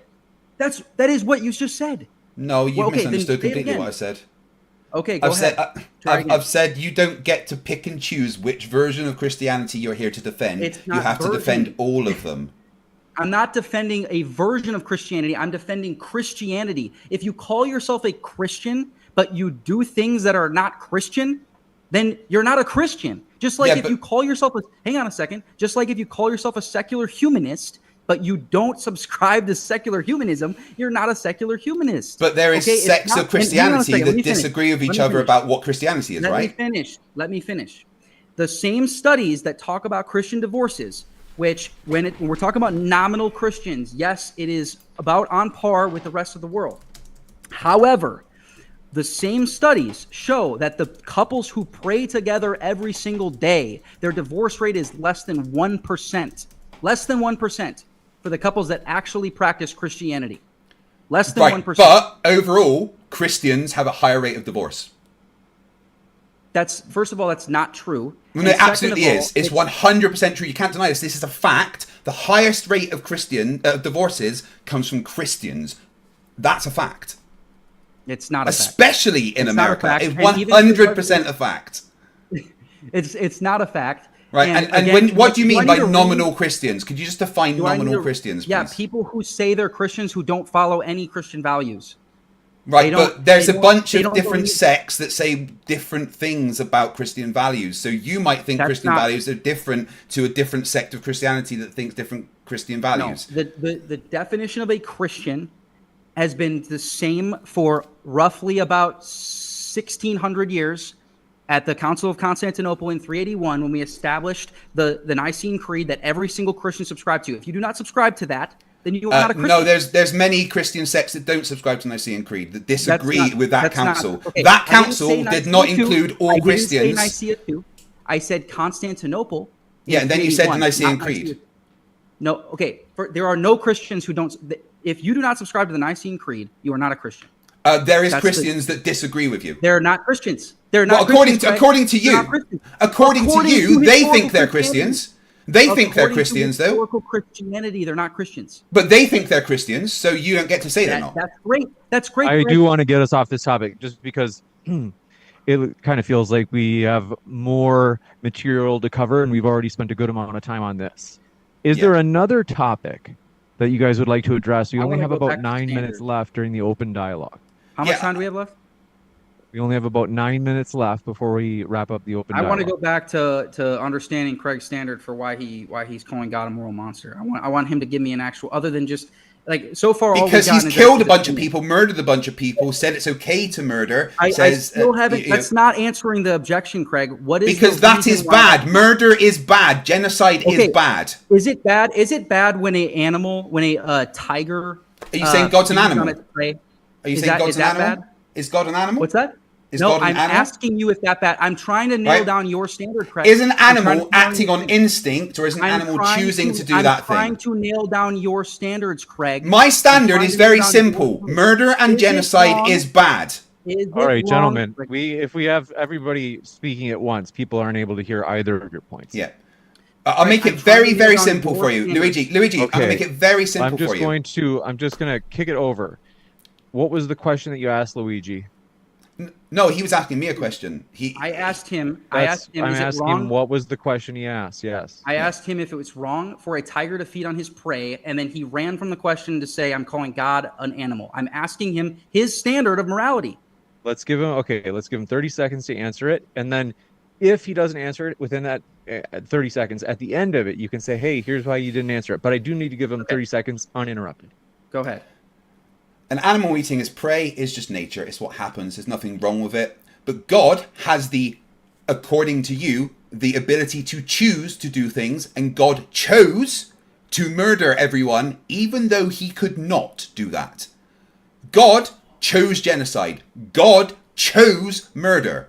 And you think that is a place for a basis, a foundation for ethics from a evil deity that murders and causes and does genocide?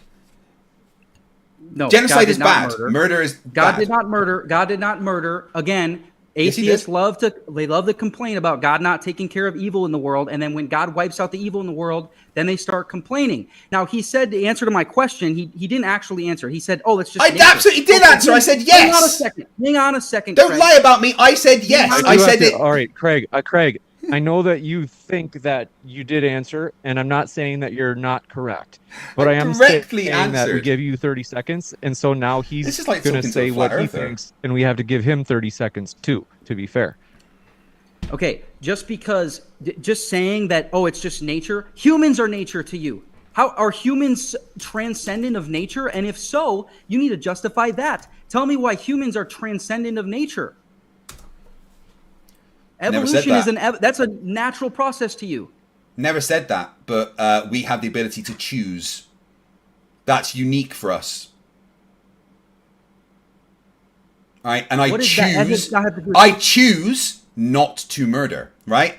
Does God? It's a very simple question here. Does God have the ability to choose? Yes or no? That is not relevant to the standard of Excuse me. morality. I have asked your questions. I've answered your questions, so I would haven't. like you to answer You my haven't. question with a very simple yes or no. Does God have the ability to choose? Yes or no? I don't even know what you like. Yes, I don't know what you mean. Right, What thank do you. So ask- God has the ability to choose. So therefore, God chose for evil to exist in this world. So then God chose to kill the evil that he himself created. He did not create evil. He allows evil to exist, which he uses eventually. No, for he good. created We see everything in the again and universe, again- therefore he created evil. We see okay. Evil does not have an ontological status. Evil is like darkness. Okay, it is in the non-existence of light is darkness. In the same Where did sense, evil the come from? non-existence of good is evil. So what? Where did evil come from? What do you mean? Where did it's not, evil is not a thing. It doesn't have an ontological status. Evil's not a thing. It's the absence of good. Evil is just the absence. Oh, so of what? good. Oh, right. So what's good? God. God is good. No, again, God murders and causes genocide. That's not good. No, God does not murder people. Murder is unjustified killing. God does not murder. Oh no, it's not justified to kill a baby. I'm asking for your standard, Craig. You keep. I've given you my asserting standard. value- Murder is No, bad. you're not. By what standard are you saying is that bad?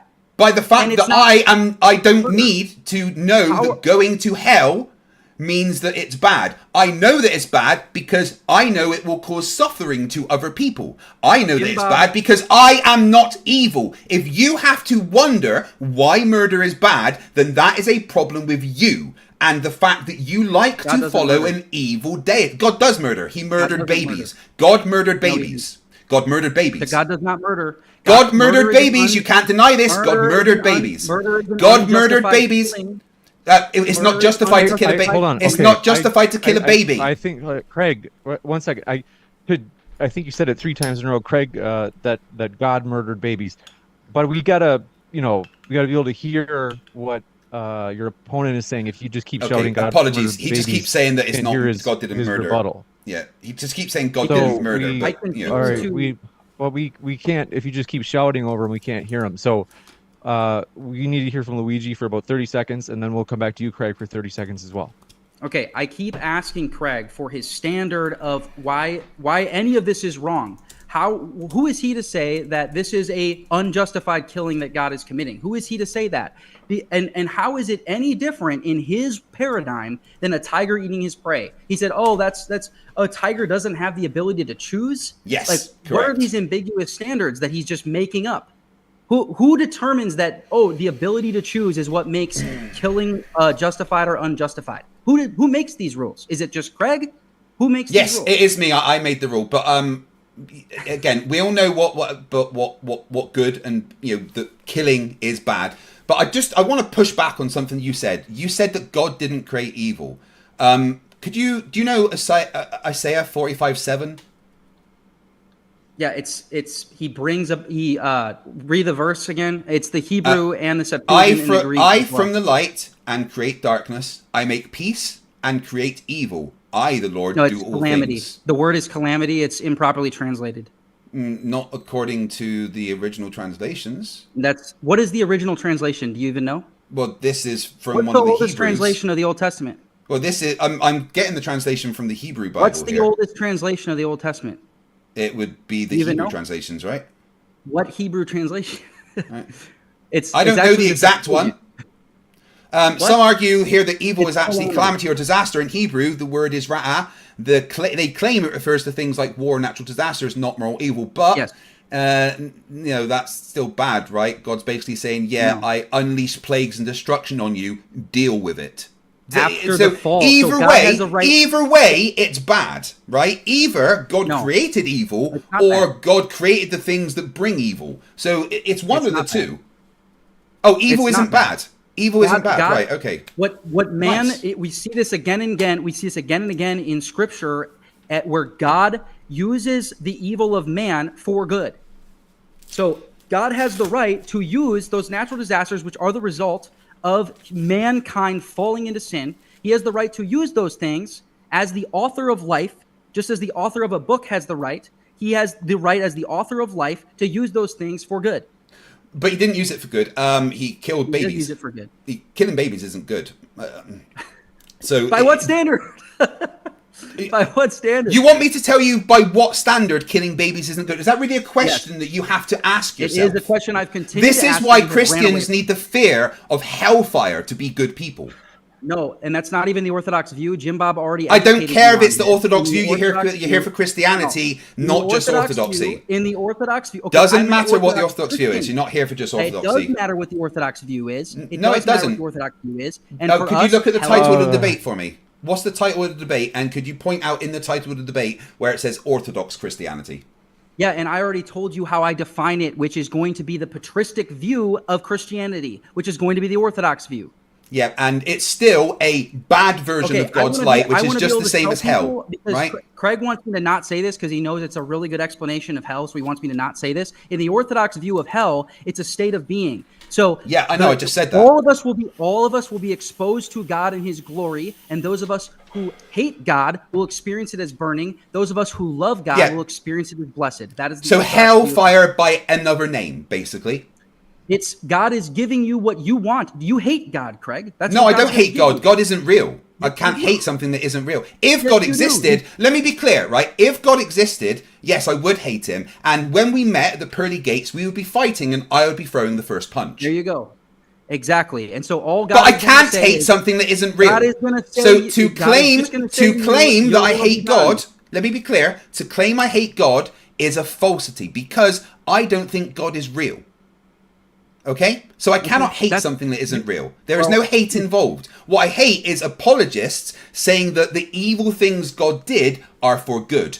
According to you, genocide and murdering babies is okay. Not genocide, because it's not unjustified killing. Again, so you hate so me? Just wait, to clarify, where you is hate me? genocide saying it's justified or not? Oh my gosh, that is the definition of murder, which is what. Did I say genocide is, did I mass say murder or genocide? They're okay. What is genocide, Craig? It's mass murder. It's Is it wiping not? out an entire populace. And so, all right. So, could you explain to me how murdering babies is justified? Oh my goodness. Could you explain to me how End the murdering question. babies This is is a loaded justified, question. please? This No, it's is not. No, it's not a loaded question. It's not Hey, murder. no, wait. You don't get to run away from this. You've just my said gosh. that all the murder that God did is justified. There's no murder. God didn't do any debate. murder. God You didn't just- do any murder. Yeah, he God did. didn't do any murder. He killed people. That's murder. That's killing is not okay. So when you go, if you shoot a Nazi in World War II, that's murder. Yeah. It's legal murder, Oh my god. right? But the fact is, call it to what go you to the want. Q&A. God, one sec. I just want to finish this one point. Whether you call it murder or not, God unalived babies. Could you please explain how that is justified? I've already explained it, and you No, have you yet haven't. to give a standard for why it's wrong. I've given my standard, explained but it, you, you I've have given to my, get it I've wrong, given the other than your standard opinion. because I've Other given my than your standard, but opinion. you haven't answered my question. standard is Could your you please, opinion. Who cares could about you your please explain why it is justified to unalive babies? I've already explained all this probably 10 times, and you have yet. No, to you give haven't. an explanation Everyone for can why see him it's running justified. away from the simple I question. hate to do it, but we do have to jump into the Q&A. We Yeah. do have a lot of questions to get through. Folks do want to say thank you very much for your questions. I don't know for sure. Any questions that come in from here, I don't know if we'll get to them because we do have such a long list. And I do want to make sure that we guys get these guys out of here about an hour from now, hour and 15 at the very most. We're going to jump right into them. Thank you very much for your first question. This one coming in from Barry says, learning nothing from previous debates, Craig decided to amp up the rhetoric and ignore understanding of the Christian philosophical arguments. Craig, I have a feeling you disagree. Yeah, the Christian philosophical arguments really aren't important here. It was about a foundation for ethics and morality, and the foundation comes from God. And the fact is that God is, if real, an evil, petty, narcissistic, genocidal, psychopathic maniac. This one coming in from, do appreciate your question as well. Oh, that's right. I forgot to remind you, folks. We did mention that there is a housekeeping thing, a couple of quick ones that I mentioned earlier, but had not gotten to. One, if you have not subscribed yet, do hit that subscribe button because we have many more debates coming up, including this fall at DebateCon 6, which is going to be in Nashville, Tennessee. We finally made a decision on the city. It will be in Nashville. We're very excited about that. So we'll be in the kind of quasi southeast of the U.S. You don't want to miss it. It's going to be huge, and that's this fall. So keep your eyes peeled for upcoming updates. Nuts. So excited. Much Gum says here to support Craig. just not his position. Sorry, man, you know I love you, but you made the same mistake Andrew made in your debate. It's not about what you don't like about the opposing position. Oh no, I made my position clear that secular humanism is about human flourishing and stuff, and I just also pointed out that the ethical foundations, that's what we're here to discuss, the foundations. The foundations comes from God, and it's not that I don't like God, it's that God has objectively, if real, done horrific things. Objectively by your opinion, which No, is subjective. Objectively by everybody's standard. I've pressed you on this, and you continue to say it's your opinion. It's you that's saying it. So, Objectively, no, murder is bad. By what standard? By what standard? By the fact it unalives people.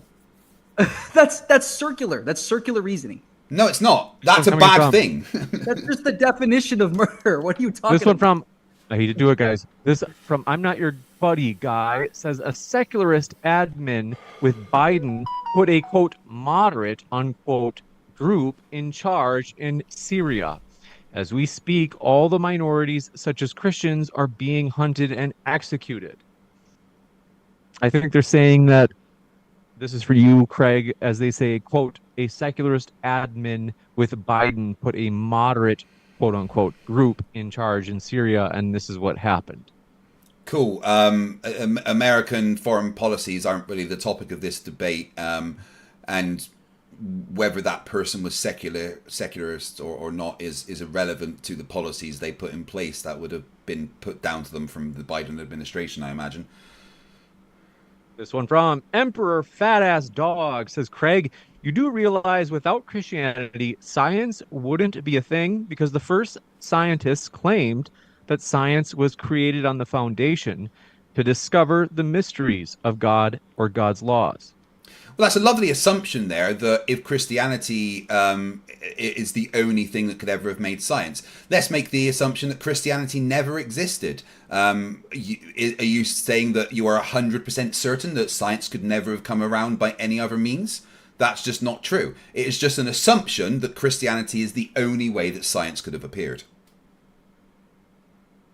You got it. And this one coming in from, do appreciate it, Emperor Fat Ass Dog strikes again, says whale fossils have been discovered in desert areas around the world. If the Bible is rubbish, then how are there whale fossils in a desert? Doesn't this prove the global flood did in fact happen how the Bible says it happened? No, Pangea was a thing, and continents have moved for many, many years. Ocean beds things that were ocean beds are now deserts, and those were ocean beds as little as 50,000 years ago. So it doesn't necessarily have to be a global flood, just the changing in the lands. This one coming in from ZB says, Dr. Crispy, we don't like your name either. I don't know what that's about. Justin Henley says, Craig, you say everyone knows what harm means. I don't know what it means. Explain to me in the way everyone listening to this agrees with. And then they say, let's have a poll to see if they agree. James. I think they're saying, like, let's have a poll of people to see if they agree with Craig's definition. Well, I already defined harm literally by reading out the definition because people were getting silly about it. Harm is any action, inaction, or condition that causes physical, emotional, psychological, social, or financial damage to an individual, group, or society. Emotional, Luigi, just in case you're wondering, includes happiness. Yeah. Then putting people in prisons, it's harmful then. So harm is okay as long as it's it's a reduction of harm overall, and the person being in prison overall will reduce their harm because they will be medical rehabilitated. experiment was also a reduction of harm overall. So was the not medical not for that person. No, that person isn't getting the prisoner. The prisoner is being rehabilitated, not experimented on. The prisoner certainly does not want. It's not increasing his happiness to go to prison. Many prisoners that come out of prison say they are glad they were in prison because it allowed them to be rehabilitated. No, because some people are evil. Some people are evil thanks to your God, apparently. Okay, you're still violating their happiness and therefore harming them. Yeah, again, it's not about getting rid of harm completely. It's about reducing harm as much as we possibly can. This one coming in from, do appreciate your question. Alejandro Vallejo says, Craig, regardless of whether harm is subjective on our framework, so is subjective on theirs. Their definition of harm depends on God. If it depends on something, then it means it's subjective. Yeah, no, they're absolutely correct. Their definition of their definition of harm comes from God. And if God is a single entity, that means it is God's subjective version of what harm is. So, yeah. No, it's objective. Objective meaning it transcends human subjects. No, That's God is a single entity. That would mean that God's version of harm is subjective to God.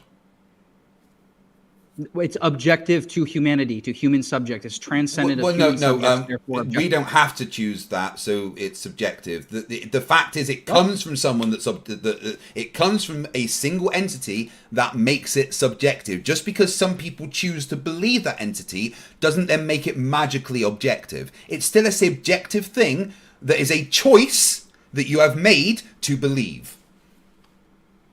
No, it's an objective standard that transcends me as a human subject, which you choose. Which is actually why we generally agree on things like murder being wrong.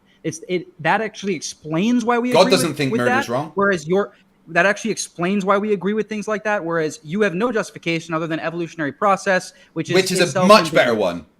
No, it's not. But you think murdering babies is okay, so... Genghis Khan was great via the Darwinian evolutionary process because he extended his seed as far as possible. So no, it's completely ambiguous. No, that's a complete misinterpretation of evolution. Genghis Khan actually went against evolution by not allowing humans to increase against the environment in the way that they naturally would. It's like one out of every 6 people today is a descendant of Genghis Khan. It's not actually true. Under an evolutionary process, he did again, a you don't job. Understand what evolution means. Evolution isn't just about having more babies. Evolution is about whatever is good for the species as a whole. And sometimes what is being good for a species as a whole could have less people. Good is a value statement. We could have that was describing evolution a different time. Yeah. I do have to move to the next one. Biscuit Bro says, this is a stupid argument. Secular humanism and harm reduction are not focused on pure individual autonomy. No, I didn't say they are pure individual autonomy. I say that's one of the things that we take into consideration. This one from Yalda Boath says, was Jesus using Christian ethics when he commended the genocide of Amalek? The Amalekites? Yeah, so in those passages in the Old Testament, it was very common in the ancient Near East to use hyperbole when discussing an event. So, for an example in like the modern times is like we might say that the Eagles annihilated the Chiefs in the Super Bowl, which obviously does not mean that all the Chiefs are dead. That's not what it means. So those passages are using hyperbole to wiping out the majority of the nation. And we know this because the descendants of the Amalekites show up later in Scripture in 1 Samuel 30 and in Esther. Hey, Luigi, why did Jesus tell people to abandon their families? That's weird. What? Why did Jesus tell people to abandon their families? No, Jesus again, ironically, he's using hyperbole again. And in fact, that was specifically a Jewish idiom. And what he's specifically referring to in that particular passage is placing God above your family. Which passage? Are you talking about where he says to sell all your belongings and leave your father and mother? No. Luke 14:26. If anyone comes to me and does not hate father and mother, wife and children, brothers and sisters, yes, even their own life, such a person cannot be my disciple. Yes, hate in the sense of compared to their love for God. Not what it says. That is what it says. And by the way, I'm not sola scriptura. I'm an Orthodox Christian, so I have the Church Father commentary that gives me who knew the apostles, who knew Jesus. So I have further clarification for what these passages mean. These kind of arguments work on Protestants. They don't work on us. They do, because it still says that hate. No, we know hate doesn't mean less liking. That's not what that word means. It does in Greek. It actually does mean that in Greek. And Greeks would disagree. And we know again from the Church Father commentary on these passages and the interpretation from the Orthodox Church that is what Jesus is referring to. Obviously, according Jesus to you, is not you're a subjective Craig, think view, about how of course. ridiculous this is. Craig, Jesus says to love your neighbor as yourself. You think he's actually saying like hate your father and mother? Like you? Well, you should there's a lot of despise your father and contradictions mother. in the Bible. Think That's what the he's thing. actually saying? Jesus Like, this is does a ridiculous. lot of things. Said a lot of bad things must that move to the also next one. contradict the things that happen. So yeah. Yeah, basically all of your standards of morality you are borrowing from Jesus. So No, that's not true. Biscuit Bro. So Biscuit Bro says prisons are a consequence of social structure. They are subjective. This is dumb. I don't understand what they mean. wait, can you read it again? They say prisons are a consequence of social structure. They are subjective. This is dumb. It's a big brain I don't know. comment there. I don't know what that means. He doesn't like prisons, I guess. ZB says everyone rate Dr. Crispy's name out of 10. You can put that in live chat, folks. Richie says, Craig, do you think religious people are more likely to give kids up for adoption because they don't believe in abortion? Atheists just have abortions.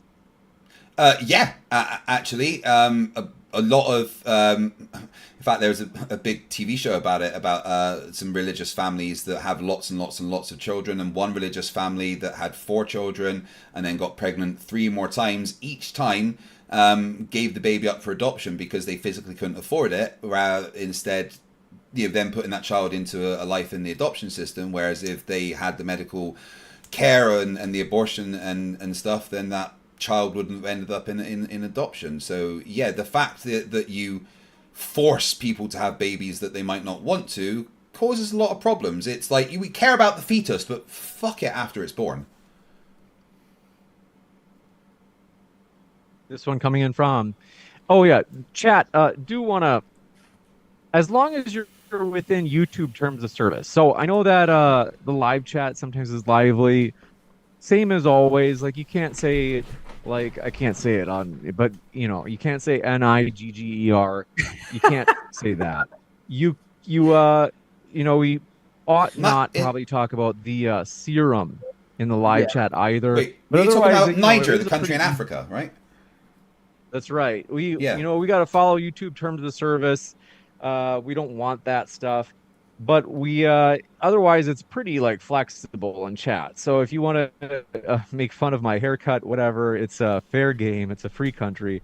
This one from ZB says we got that one. Richie says, Craig, do you think religious people are more? Yeah, just did that one. Biscuit Bro says his can make exceptions based on abstract post hoc apology. Maybe, I don't know if that makes sense to anybody. What their point is.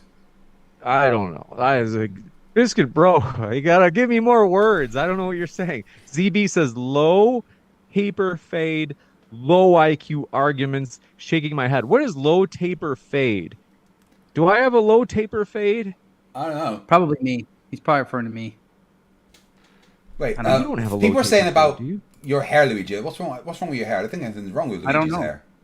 You I don't know can't what's wrong see because Luigi's in the dark. What are you doing over there in the dark by yourself? Yeah, you do need a bit Luigi? better light in there, Yeah, I Luigi, but can't there's nothing wrong with your hair. I know. I need to get one of those ring lights, one of those fancy ring lights.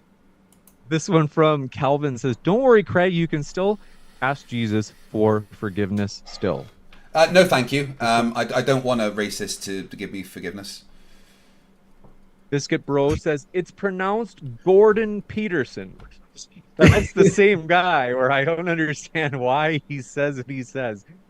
This one from Jesus Eber Martinez says, my girlfriend said, quote, if you love me, smash your PlayStation, unquote. I picked up a hammer and swung. Mid-swing, she stopped me, and I was happy I proved my love. Should I stay or should I leave her? I think they're drawing an analogy between God telling Abraham to sacrifice Isaac. I'll give you a chance, Luigi. Can you read it one more time? Now that I'm thinking about it in that context. It said, my girlfriend said, if you love me, smash your PlayStation. I picked up a hammer and I swung. Mid-swing, she stopped me, and I was happy. And she was happy that I had proved my love. Should I stay or should I leave her? That's a toxic relationship.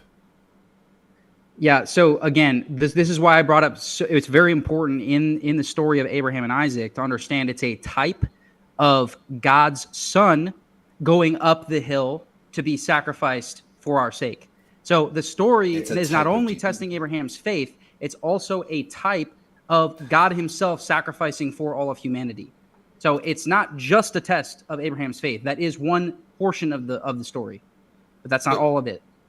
But let me be got clear: it. if your girlfriend Adam- is telling you to choose between her or the PlayStation, then the God of War Advanced Edition comes out in a few months, and you should probably go with that.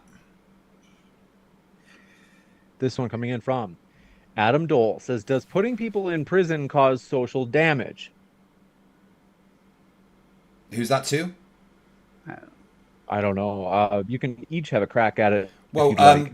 right. So here's the thing: the prison system sucks. It doesn't work because it's not run very well. Let's look for in Scotland, for instance. There's so many people crammed into prisons that last year they had to release 425 violent or sexual offenders early just to make space in prison. Prisons are not effective. In America, prisons are just a money-making place. They don't care about the people and rehabilitation.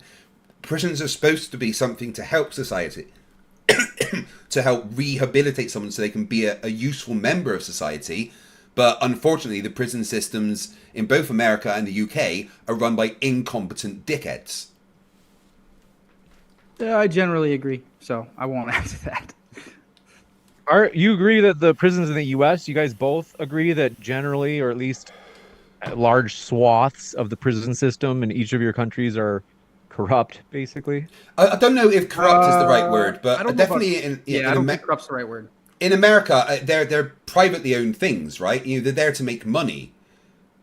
Which changes They're like- what the purpose for it is. Whereas in the UK, it is run by the government, but they're just ridiculously inefficient and overcrowded.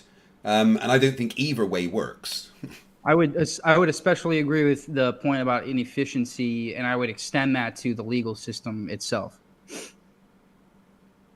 You got it. This one from Adam. Justin Henley says, Craig, define a Christian.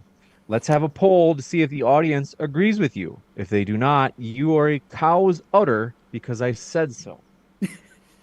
Christian is someone that follows Jesus. Muslims follow Jesus. No, they don't. Yes, they do. They consider follow- him to be a greater prophet than even Muhammad. No, they don't. Yes, they do. No, Muslims would disagree with you. There are some Muslims who disagree, but all of them consider him to be a highly esteemed prophet. They follow Jesus. So Muslims are Christians based on your definition. They don't follow Jesus, though. They follow Muhammad. They don't follow They- the words they of claim to Jesus. follow They follow Jesus. the. They claim to follow Jesus. Muslims follow the teachings of Muhammad, not the teachings of They Jesus. claim to follow Jesus. If you ask a No, Muslim if they follow Muslims Jesus, do they not will- claim to follow Jesus. Muslims Yes, they follow do. Muhammad. Yes, they no, do. they do not. They're- Muslims they're do high- not Go to the- follow yes, go to the the word next one. of Jesus. They follow the word of Muhammad. This one coming in from Megan Marie says, God unjustly killed people in the story of Noah's Ark and orders his followers to unjustly kill through genocide. God does murder Luigi. Okay, I mean, I've addressed this multiple times. I addressed the second part earlier with the hyperbole and the fact that, again, the Amalekites show up later in Old Testament passages. And I again would ask, by what standard are you giving God this? Your distaste in your mouth that God did something wrong is not a standard of morality. I need something more than just you don't like it. This from Adam Dole says, all Craig knows how to do is filibuster. Craig, I have a feeling you disagree. Yeah, I don't know if any of these people know what filibuster means. Succinctly explaining your point and rebutting the opponent's point is not filibustering. It is doing what you're supposed to do in a debate. I understand that your short attention span has been created by you constantly watching TikToks of Subway Surfer, but that is not my problem. Wow. I don't know what Subway Surfer is. What? That must be a young people thing. No, but- it's not. That was like a 10 years ago thing. Subway Surfer. Wow.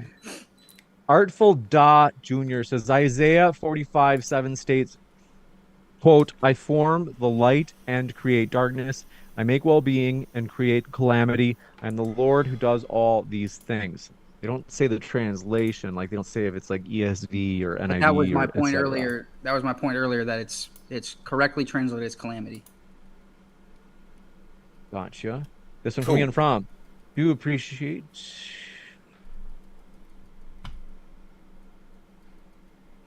Forgive me. Lost my spot here. Let me just find that. Like a boomer over here. I say, thank you for your patience. ZV says when Craig passes and sees God, he's gonna start crying about how he was murdered, laughing my butt off. That's not something to. Am I going to get murdered? I mean, I doubt it. Richie says, Craig, you keep bringing up murdering babies being wrong, but secular humanism says it's okay to kill babies in the womb. Can you explain? Yeah, that's a fetus, not a baby. This one coming in from Artful Dot Jr. says, God supports abortion. The Bible has proof. The Bible supports That's abortion. just it. This, like, I mean, again, this like, one from. oh, okay, sorry. Again, like whatever passage they're bringing up, that their interpretation is that the Bible supports abortion.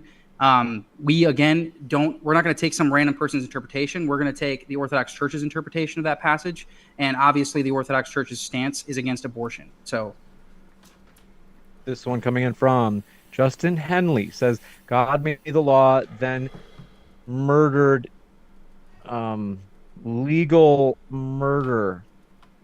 Justin, please, why do you do this to me?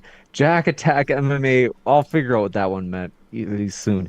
Jack Attack says, UK #1 name is Muhammad, plus 25% first-generation migrants by 2035. First, all right, let's break this down, because Craig, you might know about this because you're way closer than we are. We are all the way over here in the western part of the U.S.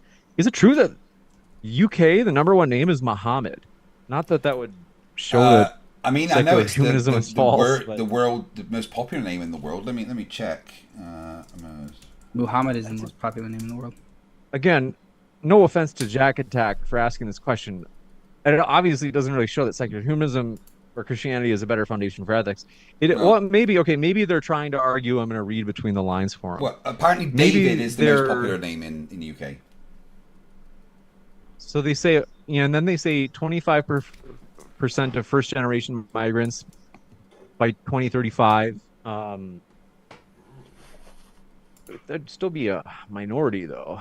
So they say, so of course, Craig brings up Hungary, which is massively anti-immigration. So they're saying, oh, okay, I think they're saying, like, Craig, secular humanist immigration policies are, like, too open.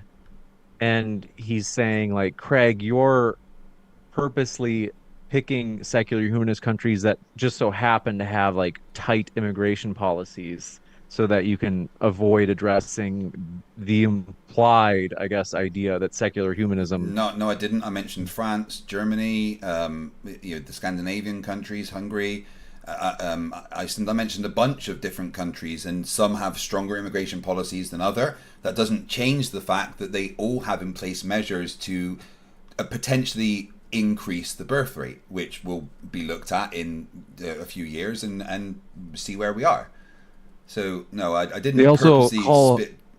Sorry, go on. They also called you a dingbat. All right, this. Okay, it's cool. I like dingbats as a word. It's like a term of endearment. It's like a. I've been called worse things. That's for sure. Like when Austin Whitsitt called me a chubby cripple. Paulo Longaro. Did he really say that? Yikes. Oh, yeah, he did. To my face just outside the VIP dinner area. Oh. Paulo Longaro says, I'm a Christian, but Craig brings up a good point about God himself. Said he's going to wipe out S and G, not evil. Is it S as in, I was like, is it like I'm a Christian, but Craig brings up a good point. God himself said he is going to wipe out. I could think like S would maybe be like sin, but the G, I don't know. S and G. Like a G as in Gerard. And that's where I'm like, I don't know what that was supposed to be. Writing, we'll come back to that one. Let me know in chat, Paulo, and I'll try to reread it. Writing Jake says, Luigi, you said God doesn't murder, but he killed 42 kids for making fun of a bald guy and Uzzah for protecting a sacred item. God's an asshole. Yeah, so the story of Elisha, they were not kids, they were young men who were mocking the prophet of God and therefore mocking God. So that's okay to kill them then? In that context, it was justified. But and what? again, wait, hold on. It was justified. Let me just clarify. You're saying it's justified to kill somebody because they mocked them. If to God, yes, your creator, yes, your creator has. Oh, has well, what a petty asshole your God is. You have no leg to stand on, Craig, to say it's unjustified. That's mean. You know I'm having an amputation. I take offense to that. Right. You can take all the offense you want. Like, you feeling uneasy about it does Whoosh not over your head. Dude, it's not okay to kill somebody because they got mocked. That's not cool. What you do is you go, oh, well, you're an asshole. I just won't speak to you again. Craig, not, your opinion, I'm going to murder you.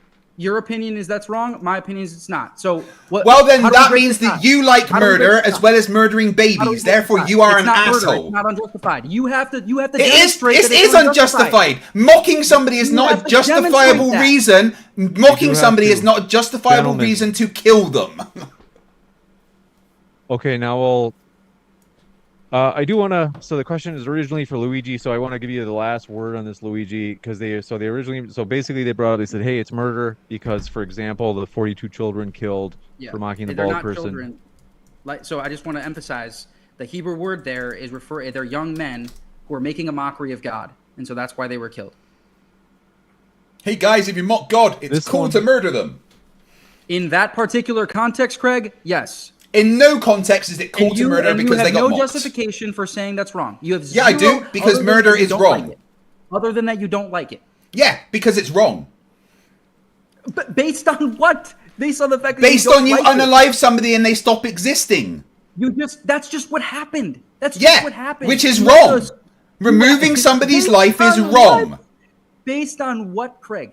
The fact that they then stop existing, and that means that it is wrong. The fact that it causes pain and suffering to other people. The fact that you think that you have to justify why murder is wrong shows you're crap.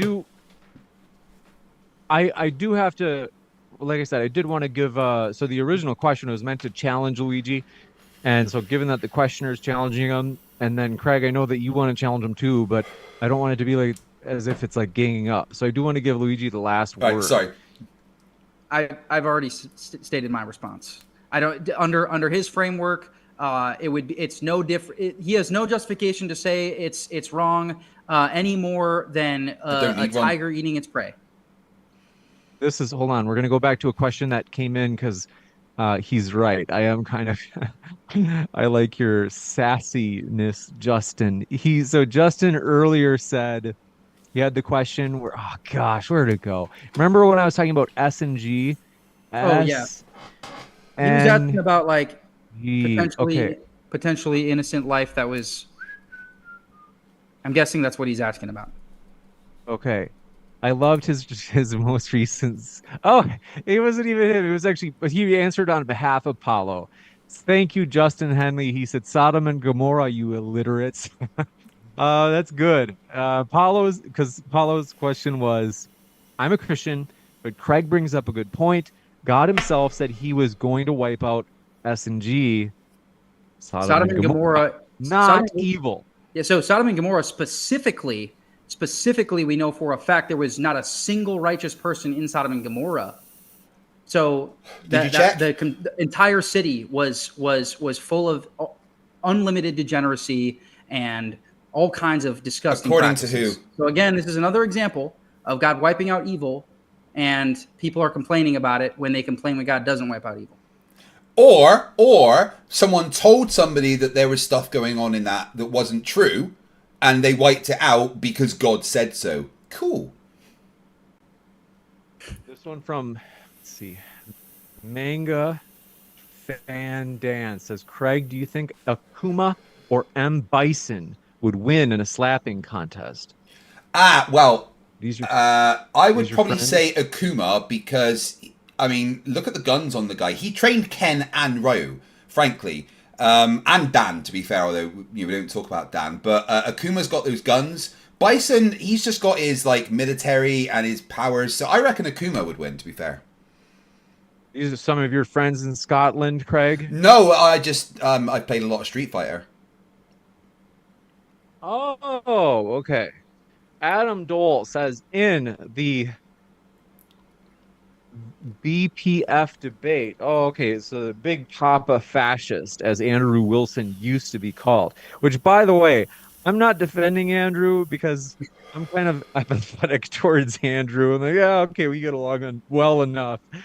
But when he says he's like Big Papa Fascist, I think some people don't realize that he's trolling. I do want to clarify that because sometimes people be like, James, are you platforming a self-proclaimed fascist? And it's like, well, he's trolling by calling himself that. Anyway, they say in that debate, Craig said that secularists don't do things that cause harm. He has now changed standards again on another topic. Okay, what did he? No, my point has always been that secularists do whatever is there to make the least harm. I want to be clear, in my debate against Andrew, I was very, very nervous and slipped up many of my words and stuff, and I was in a very hostile environment. 90% of the audience were his, and some words slipped. But what I always mean is that, it's about reducing harm. We can't do no harm all of the time. It's about harm reduction. I just want to say I do think you this has been your best out of the 3 debates for sure. Oh, thank you. And sorry for going a bit FTFE on you, but I'm tired and No, stressed. it's all good, man. It's debate. That's what happens. It's fun. It's lively. I know sometimes I seem cranky, but I like a passionate debate like this way more than a boring debate. It's honestly so demoralizing. I do want to say about Andrew, James, that a lot of people dunk on him, and he's got a character which can seem quite not for a lot of people. But I spent a lot of time with Andrew at DebateCon, and he was nothing but an absolute gentleman to me. And not just him, but his wife and the entire Crucible crew were incredibly nice to me, and it made the weekend even better for me. Yeah, I like Rachel. I'm fine with Andrew. But Pseudonym says, Luigi, if God told you to harm someone, would you do it? If no, are you a secularist against the Bible version, parentheses, Moabites? If yes, are you being a good, fruitful Christian? No, so this is a common gotcha question from atheists. But what's interesting about the Orthodox perspective is since we believe that divine public revelation has ceased, we do not trust anything that comes to us and says it's God. So because it can always be some sort of demonic force. So we're told in the Orthodox Church it always needs to be interpreted through anytime we have a dream or any sort of vision, it always must be interpreted through the Orthodox Church. And if it's someone that's telling me to do something like that, then it's almost certainly probably a demon, especially in this context. Dreams are just your brain defragging, right? I mean, the nature of dreams, I'm not sure why that's relevant.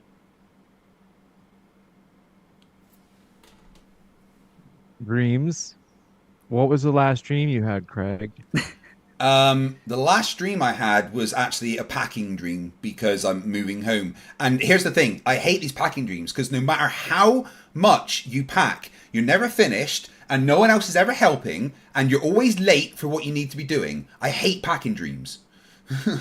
Wow, I've never even had a packing dream in my whole life. It sounds like you've had more than one. Yeah, whenever I get stressed, I have packing dreams. It's like an anxiety thing, I think. Wow, you know what my anxiety dream is? I'm going to play a football game because I used to play football in college, and I am I show up first, I'm late, and then I forgot my helmet or something. Oh God, and yeah, no. By that I mean American football. If you're confused, Y'all know it's creepy. Y'all know it's creepy though. Like we're on our phones for hours a day. I've never had my phone show up in a dream. Never once. No, you're right. You're right. I've had other people have their phones in a dream, and then I was like, "This is a dream," and I woke up. But yeah. Oh, that is weird though. That we don't have. I've never had a dream where I was like in my. Wow. This is weird. This one from Iron Horse. Craig's buddy is in the live chat. He's talking. Oh, about has he stopped drinking enough to type? Is he? He's talking about his adult dreams. This one from Buff Hardback says he doesn't even know what evolution is. Evolution isn't only passing down things that are good traits. It's just altering traits randomly. It isn't conscious. It doesn't know, quote, what's good or bad, unquote. Yeah, so to just for you, Luigi. Oh yeah, okay. No, that's definitely for. I mean, that's exactly what my point was initially when I read the C.S. Lewis quote, where he's talking about how if it's an accidental process, why are we trusting it for value statements? That was exactly my point. I think the question is for Craig, but I could be wrong. Maybe you're right. Sorry about that. Craig, go ahead. Yeah, like I said, evolution isn't just about passing down genes and having more babies. Evolution is random mutations that then whichever is the mutation that adapts to the environment the best is the one that increases.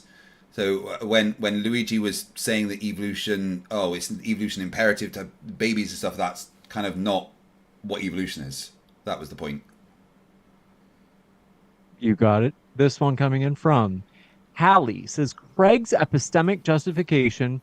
So if you want to explain what that, epistemic justification would be like, how do you know what is the truth, folks, is what they're saying.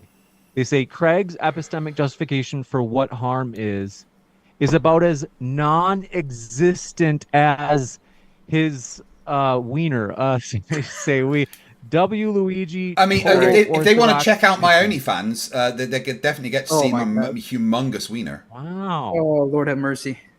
Little only Craig. Yeah, that's the name of my OnlyFans page. Lord have mercy. This one from Jack Attack MMA. By the way, I actually changed that super chat, but it was still approximately the same. Jack Attack MMA says, Craig, you advocate for saving unborn children from the adoption system by literally ending them. So why not suggest the same for the prison system?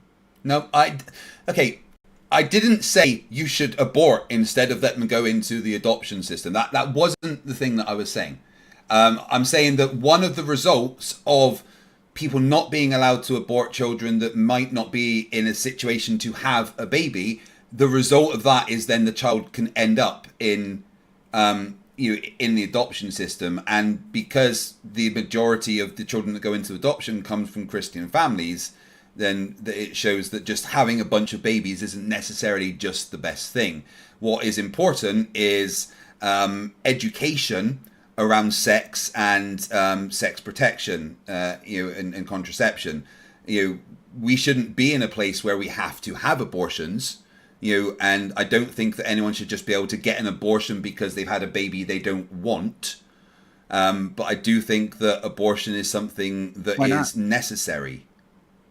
Why not, though? If you said earlier that a child doesn't have bodily autonomy, so why not? If it makes you happy, why not? I just don't think that if you have a baby and you're like, I wish I hadn't had that, then that's a reason for abortion. But that's just a personal opinion. It's not my body. It's a woman's body, and she should be the one to decide what she does with her body. My opinion as to whether I agree with their reason for getting an abortion is irrelevant. But your standard earlier was happiness, and that it would make that person happy to eliminate that child. So no, happiness is one thing. You pick up on one word. I said many other things than just happiness. Okay, I would like to know how that child is going to do. Okay, go ahead. Sorry. This one from Jooms says Luigi. Eve didn't know right and wrong until the apple came into play, or the fruit. They say animals never got the opportunity to know right and wrong. Therefore, animals are irrelevant to use. No, they're not irrelevant to use if what I'm doing is I'm trying to narrow down his standard. Of course, I have a standard for why animals don't have morality like humans do. But what I'm doing is I'm pressing him on his standard because humans are just animals to him. They're just highly developed animals in his Yeah, paradigm. we are. So that's Absolutely. okay. Well, then it's no different than killing a human being in your paradigm is no different than a tiger killing its prey. And there's lots of Incorrect. animals that They kill don't just for the have heck of consciousness it. like us. They don't have the ability to choose like us. We are That's now not in a relevant. position, thanks to evolution, that we can now choose to do things or not. That's not because what's in question is the value of the life being taken. And if an animal or if a human is just an animal, then the value of the animal's life being taken is the same as the value of the human being taken. No. Because Yes. again, humans have the ability to choose and are conscious. Animals are That's not. not relevant to the value of the animal and the value of the human. Well, yes, it is. That's what kind of the makes it ability to valuable. choose is not Intelligence is what makes whether you should kill a creature or not. We shouldn't eat dolphins and octopus because they're really smart. You know? Oh my gosh. So wait a minute. So if you have a really dumb human being, we can kill them because they're dumber than. What if you have a human that has a lower IQ than a dolphin? We can kill them. They don't exist. And I didn't say you should kill dolphins either. You're just making up things that you think I've But said. if you have a human that has a super low IQ, you can kill them because value is based on intelligence, according to you. No, they're still way more intelligent than any animal or Christian. But you just said intelligence was your standard for value. So No, if I you have didn't. a really, really I dumb said person- intelligence is my value on whether I would eat something or not. Is the question listening was- not one of your skills, Luigi? What was in question was the value of an animal versus the value of a human. Yeah, and since that they then are led to animals. another topic of conversation, which I said I No. wouldn't eat something if it was intelligent. So you still This haven't one- answered. You still haven't answered the objection then of how do we figure out that humans are more valuable than animals? Because we can choose. I wanna give- Animals can't. That's not an answer. That's not relevant to the value. If you don't like the answer, that's your problem. But I've It's answered not it. relevant to value. We must move forward. This one from ZB says, Craig, bruh, what is you talking about? This is all in caps. How you don't know Muslims believe Jesus is the Messiah? OMG. Well, Muslims don't think Jesus is the. Oh, he's obviously being sarcastic. Yeah, Muslims don't think Jesus is the Messiah or the Son of God or Yes, anything. they do. They do think he's the Messiah. Muslims It's in do the not Quran. think Jesus was the Son of God. No, but they believe he's the Messiah. They believe he's the Messiah. That's No, in the Quran. they do not believe he is the Son of God. They do not believe he was the magical savior of everybody. But what they're referencing is your definition of Christian was someone who follows Jesus. Muslims say that Muslims Jesus do is not the Messiah. follow They claim to Jesus. follow- They follow the They word of claim to. Muhammad. They No, claim they to. follow Muhammad. They don't follow Chapter 3, Jesus. chapter 3, Jesus is a chapter 3. prophet, not the Chapter word of 3, God. Chapter 3, verse 45 of the Quran. Remember when the angels proclaimed, "O Mary, Allah gives you good news of a word from him. His name will be the Messiah, Jesus." Yeah, they don't follow him though. They follow Muhammad. They claim to This follow one. Jesus. They follow one. Muhammad. They claim. This one from Cool V1C. Can we get a real applause for Craig?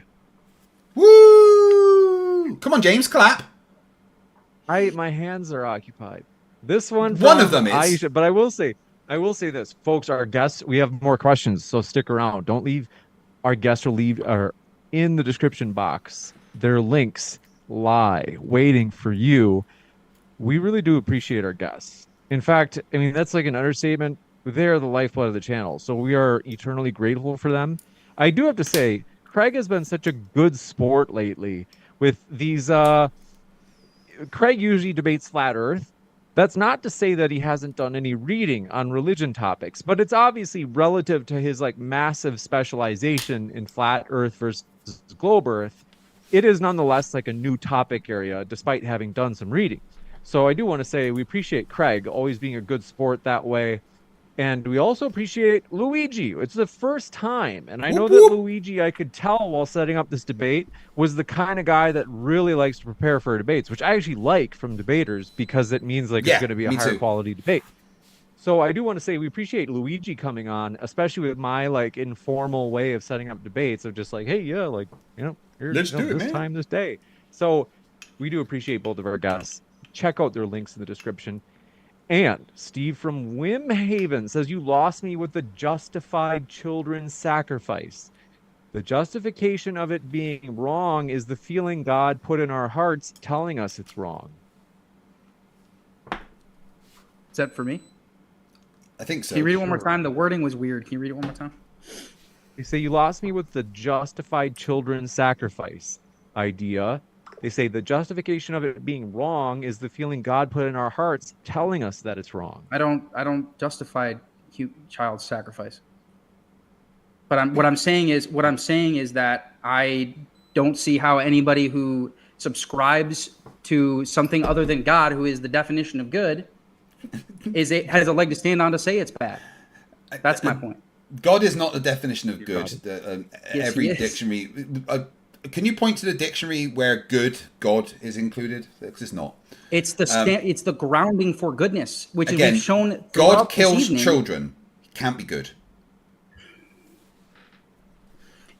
And I'm saying, even if that were true, you have It no is, you have according no to leg God. to stand on to say it's wrong. Oh, I do. It's not Sorry. necessarily I true. can absolutely say that killing children is wrong. By what standard? And that's if I grant that that's even what happened, which I don't. But the Bible, God killed everybody. That includes the children.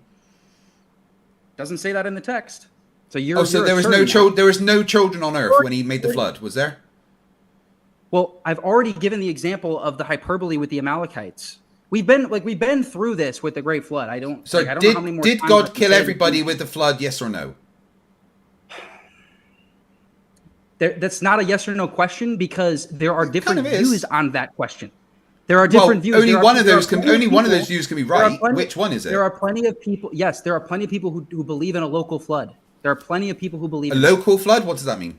Yes, meaning it didn't cover like every single space in the earth. It didn't wipe out every single And person. did that flood But kill what any we children? what we do know is it wiped out an evil society. That's what we know. And was there children in that society? Doesn't say that in the text. So that society contained Jack, no children. It's not relevant. It's not Well, it relevant certainly to is. your standard of morality.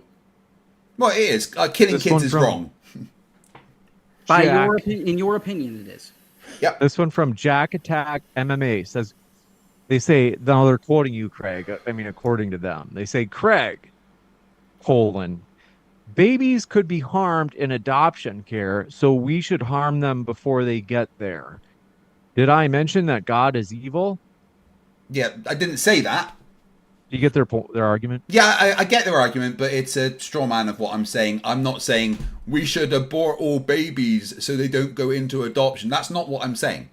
I'm saying that proper healthcare can stop these things happening, and abortion can be there for the reasons that it needs to be. But the fact that we just, that religion just stops protection and contraception and forces people to have babies when they're victims of rape and stuff like that, and or too young to have the baby can cause problems, and that's when abortion can be something that can be used, and to take that away is just wrong.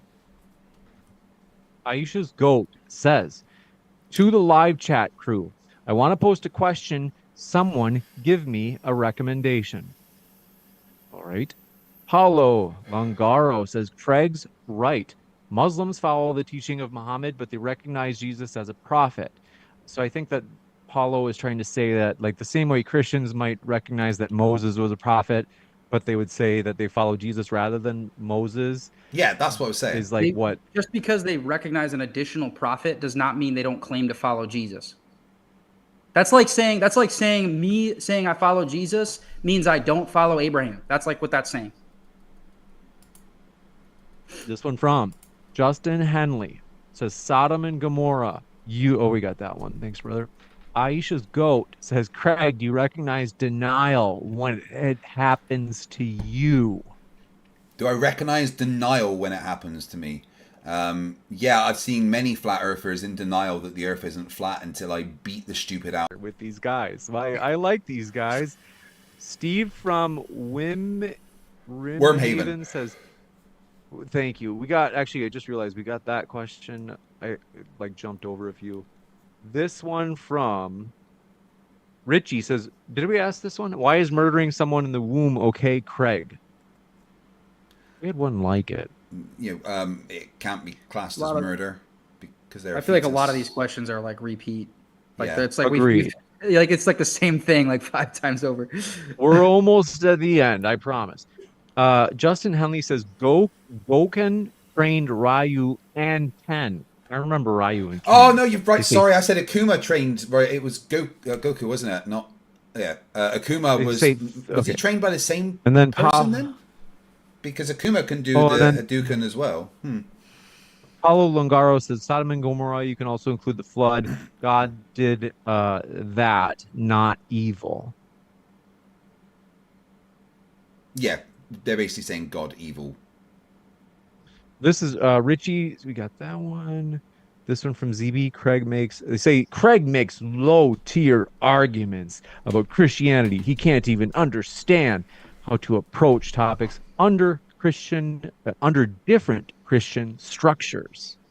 Doesn't mean like this whole different Christian structures? I don't vibe with it. You're Christian, and you don't get to claim that someone else isn't Christian because you have a particular definition of Christian. Anyone that follows Jesus and the Bible in the way that Christians do is a Christian. If you don't follow the Bible and the teachings of Jesus, then you're not a Christian. Well, so Roman Catholics, Orthodox, and Protestants have a different canon of Scripture. So which Bible are you talking about? Well, there's lots of different versions of the Bible. No, They're I'm not all- talking about versions. I'm talking about the books of the Bible. Yeah, there's lots of different. There's lots of different ones of those. Many So, different versions of Christianity. Which take one are different you referring books. to? Because you're saying they follow the Bible. Okay, which one? Well, okay, Because the by now- Bibles, because there's multiple of them, which is Listen, part of the you're- problem. Okay, so the Mormons added a bunch of verses in Genesis. Uh huh. So you think Mormons That's are- just as legit as the rest of your Bible. How is that any different than the Muslims just adding an additional book, the Quran? How Because is the that any Mormons different? still say they follow Jesus and the Bible, not the Quran. right and wrong aren't the only tool to make choices. I don't understand that. Burnham also says, Luigi, will abortion be okay in the future if people just say the phrasing of the killing was hyperbolic and it was God's plan? Yeah, this is just making a mockery of hyperbole of ancient Near Eastern cultures. And again, we know for a fact it was hyperbole because the descendants of the Amalekites show up later in the scriptures. But remember, guys, it's fine to murder people if they mock you. Not murder. It's not murder. It certainly wasn't From justified. Justin Henley says animals cannot choose. Isn't choosing just a chemical reaction and thus subject to physics? Can chemical reactions choose to not obey physics? Okay, so the difference between humans choosing and animals choosing is we have more than just our instincts to go on. We have our intuition, we have our experiences, we have our intelligence and empathy. Animals don't have that. Maybe my dog does, the way he looks at me after he slaps me in the morning. But animals in general work on instinct. They don't choose in the same way that humans do. Yes, it is all, both in humans and animals, simply chemical and electrical reactions in the brain. However, our brain is much more developed and allows us to have such things as empathy. This one from Danos says, for both of our speakers, if aborting babies with mental or physical disabilities would lead to more flourishing population in the future, what's wrong with that? Well, my goal is... They ask Craig, they say, Craig, can we hear from you first? And then Luigi. Okay, sorry. It's a difficult question. Should, if you know that the baby's got an issue in the womb, would it be better for that baby and the parents if that baby was aborted? Possibly, but does that mean that baby couldn't have a decent life? For instance, my uncle, who had Down syndrome, when he was born, before he was born, my gran was told to abort him, but my gran chose not to, and he had an amazing life. And in fact, I would say that his life made humanity better because he made so many other people happy. So it's a hard question with more than one answer, and I don't really want to. Yeah, and I would I actually appreciate Craig's perspective on this. I think the same question was asked with a similar question was asked at Andrew Wilson's debate with you. And yeah, I mean, it's obviously wrong. And you know, also I would say that like a flourishing society is an ambiguous term, and I don't know in what way would murdering a child with Down syndrome bring a flourishing society anyway. But I think it's a travesty that some of these nations have eliminated Down syndrome because they detect it in the womb and then they abort every single one of those babies. And to Craig's point, I think Down syndrome, there's like studies on this. People with Down syndrome are like some of the happiest people in the world. They're like, oh yeah, super my happy. uncle never ever had a frown on his face. He was the happiest, strongest person in the world. Oh my God. Me and him would arm wrestle and like he nearly snapped my shoulder off. It was crazy. Have you seen, I don't know if you guys have seen the Shane Gillis like piece on this where he talked about his uncle who had Down syndrome. And he's like sneaking grilled cheeses into like restaurants and stuff. He's like just living life. So. Yeah. Living the dream. We want to say thank you to our guests. They are tremendous. They have snuck themselves into our hearts. We love them very much. Tremendous guests. I want to say thank you, Craig and Luigi. Seriously, it's been a fun time, you guys. You guys make this fun. Folks, check out their links in the description box. That includes the podcast. So within 24 hours of every debate being live on Modern Day Debate, we put it on the podcast, which you can find on Apple Podcasts. You can find it on Spotify. Bottom right of your screen right now, you can see Stitcher, you name it. We're on every podcast. How do your podcasts do, James? Just out of interest. Do they do quite well? I think it's like an average of like 2,400 downloads per show. That's not bad. So it's thousands, but not many more thousands compared to the YouTube. And I frankly probably wouldn't recommend it if a person were considering going onto a podcast format now. Well, people keep telling me to put my shows on podcast, and I was just wondering if it's worth. How do you do it? Do you just take the audio and just upload it? Yeah, I used a website called Red Circle, which we do. I love them. But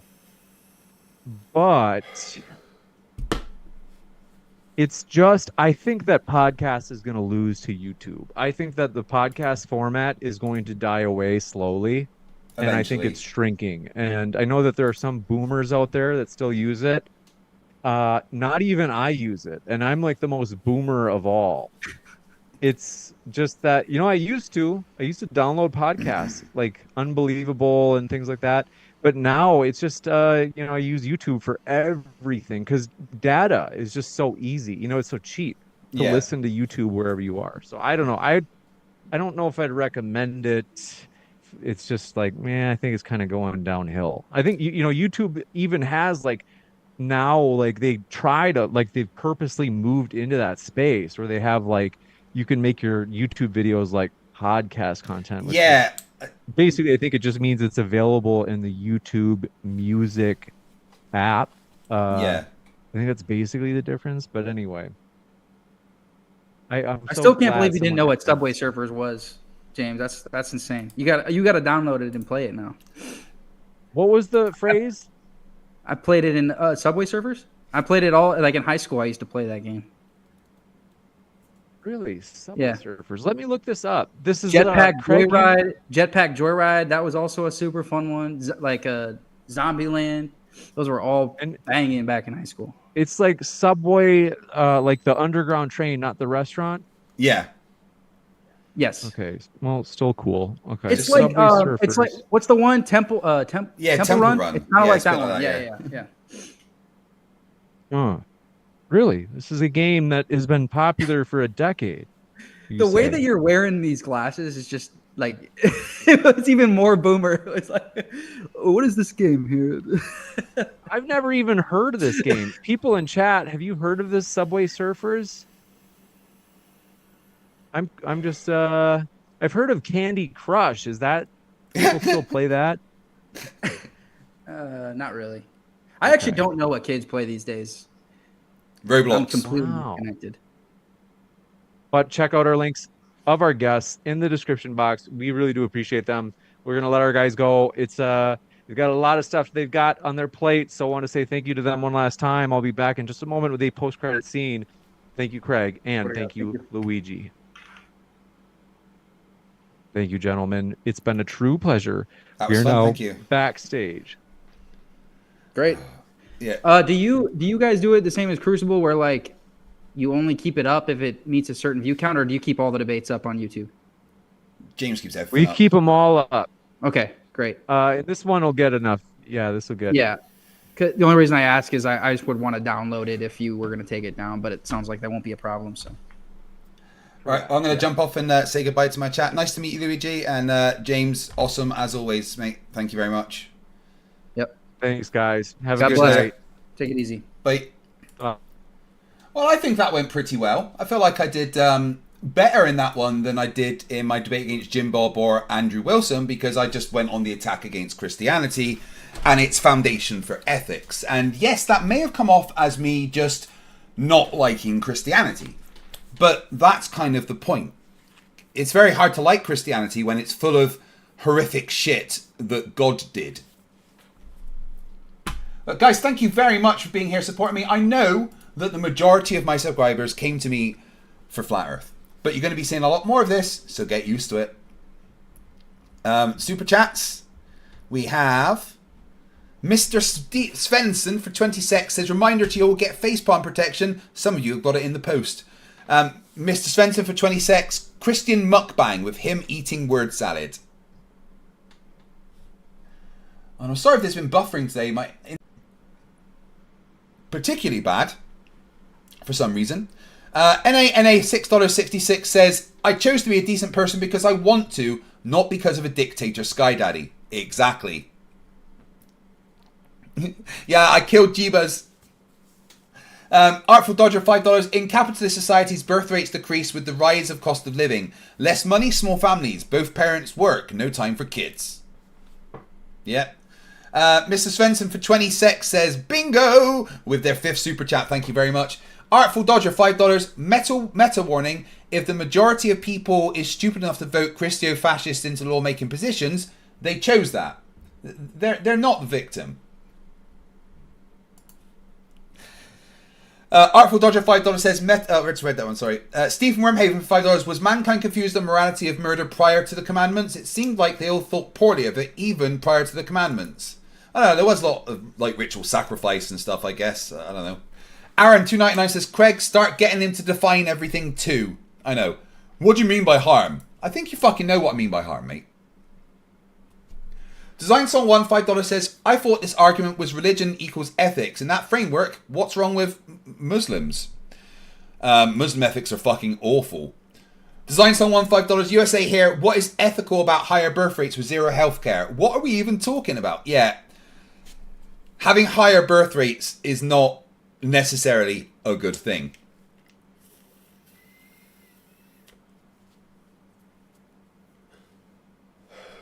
If someone said they Design Song 1 says, if someone says they do something because of secular humanism, they have to defend it.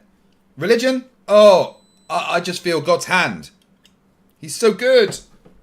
Yeah, God equals good. No, he doesn't. Design Song 1 $5. Man, he hates answering questions for the God he claims wrote on his heart. Yeah, you can never get them to answer questions about religion. Another one from Design Song says, Mr. Muslims in Europe is bad says, how can you say what is wrong? Again, I murder and rape as much as I want to, which is none. Dracula the cunt for $10. I've read your notes and saw the Isaiah 45:7 in there since you packed them away. Good man. Design someone for $5. Murder being bad is your personal standard. Also is written on his heart by God. What? Yeah. It's so hypocritical. It's all subjective because it came from their God. Design someone $5. If he feels like Muslims follow Jesus, what's his problem with them in Europe again? Yeah, I know, right? Aaron became a new member. Thank you. Mr. Svensson for 26. Creds to you, Craig, for not exploding. I did try. Myself, the other, upgraded their membership to Ballers. Thank you very much. Design someone $5. Spent my entire OnlyFans budget for the week on this one performance. Craig, you earned it. Great defense of your position and wiping of a piece of shit. Thank you very much, my friend. I appreciate it. I enjoyed that one. Vashkinton for 10 secs with their super chat cherry. And then 65 Sex says, does Christian believe in the Bible literally, or does he just pick and choose? If he doesn't believe in the Bible literally, he's not a true Christian. Yeah, I love how these Christians keep defining what Christians is. Oh, guys, that was fun. I should be back tomorrow with another debate, remember? We need to ask important questions like, can we pretend airplanes in the night sky? I like shooting stars.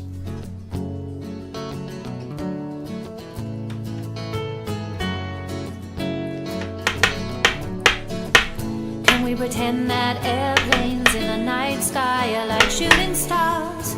Should be wishing for a brain right now, brain right now, brain right now. Good morning. These words come with a storm warning. Better batten down the hatches, grab some matches and brace yourself for a long day of misery. YouTube has given me the power to reach up into the sky and show you all that we live on the ball. I bring you science that's comprehensible. Your view is indefensible. You're reprehensible. Go on, Mr. Sensible. When I was young, I never thought I would be here to see this. A pile of random nonsense dressed up as bulls. Your ignorance will be the death of us all, like running head first, full speed into a wall. You could always read a book, buy a telescope, set it up and take a photo of the moon, or just be a buffoon. I send you in a balloon up to the stratosphere on page 3. You're a few fries short of a happy meal. You're dumber than a box of hair. The wheel's spinning but the hamster's dead, and you're as smart as bait. You forgot to pay your brain bill. You're missing a few buttons on the remote control. 24 cents short of a quarter. You're surfing in Nebraska. You're as bright as Alaska in December, and you fell out of your family tree. You don't have all the cornflakes in one box. You got an IQ of 2 and it takes 3 to grunt. The elevator doesn't go all the way up, and there's a vacancy on the top floor. Your antenna doesn't pick up all the channels. You're several nuts short of a You're Mr. fruitcake. Sensible, calm down, don't go too hard. You don't need to ask Liberian Flerfs in your backyard. You're a man of science, poise and grace. Mage 2 did everything to wipe the grins off the face. So Nathan, get away from those kids. The world is not flat and it doesn't have a lid. Recognize the differences between the textbook and the Bible and control yourself. Lay off your slander and your lies. You're a bunch of knobs poisoning the well of the youth, spreading lies that you like to claim as knowledge and truth. Stop spreading fresh bullshit like the butter on your bread. Maybe a musical assault will knock some sense into your head. I hope one day you'll hear these lyrics and smile, and you realise you used to be a 40-year-old child. Now it's time to wake up, open your eyes and see, and acknowledge the existence of. You're a few clowns short of a circus. Your phone is off the hook. Your sewing machine is out of thread. You're all foam and no beer. You don't have all your dogs on one leash. An intellect rivaled only by garden tools. There's no grain in your silo, and your skylight leaks a little. Your belt doesn't go through all the loops. You couldn't pour water out of a boot without instructions on the heel. Your slinky's kinked, and you're proof that evolution can work in reverse.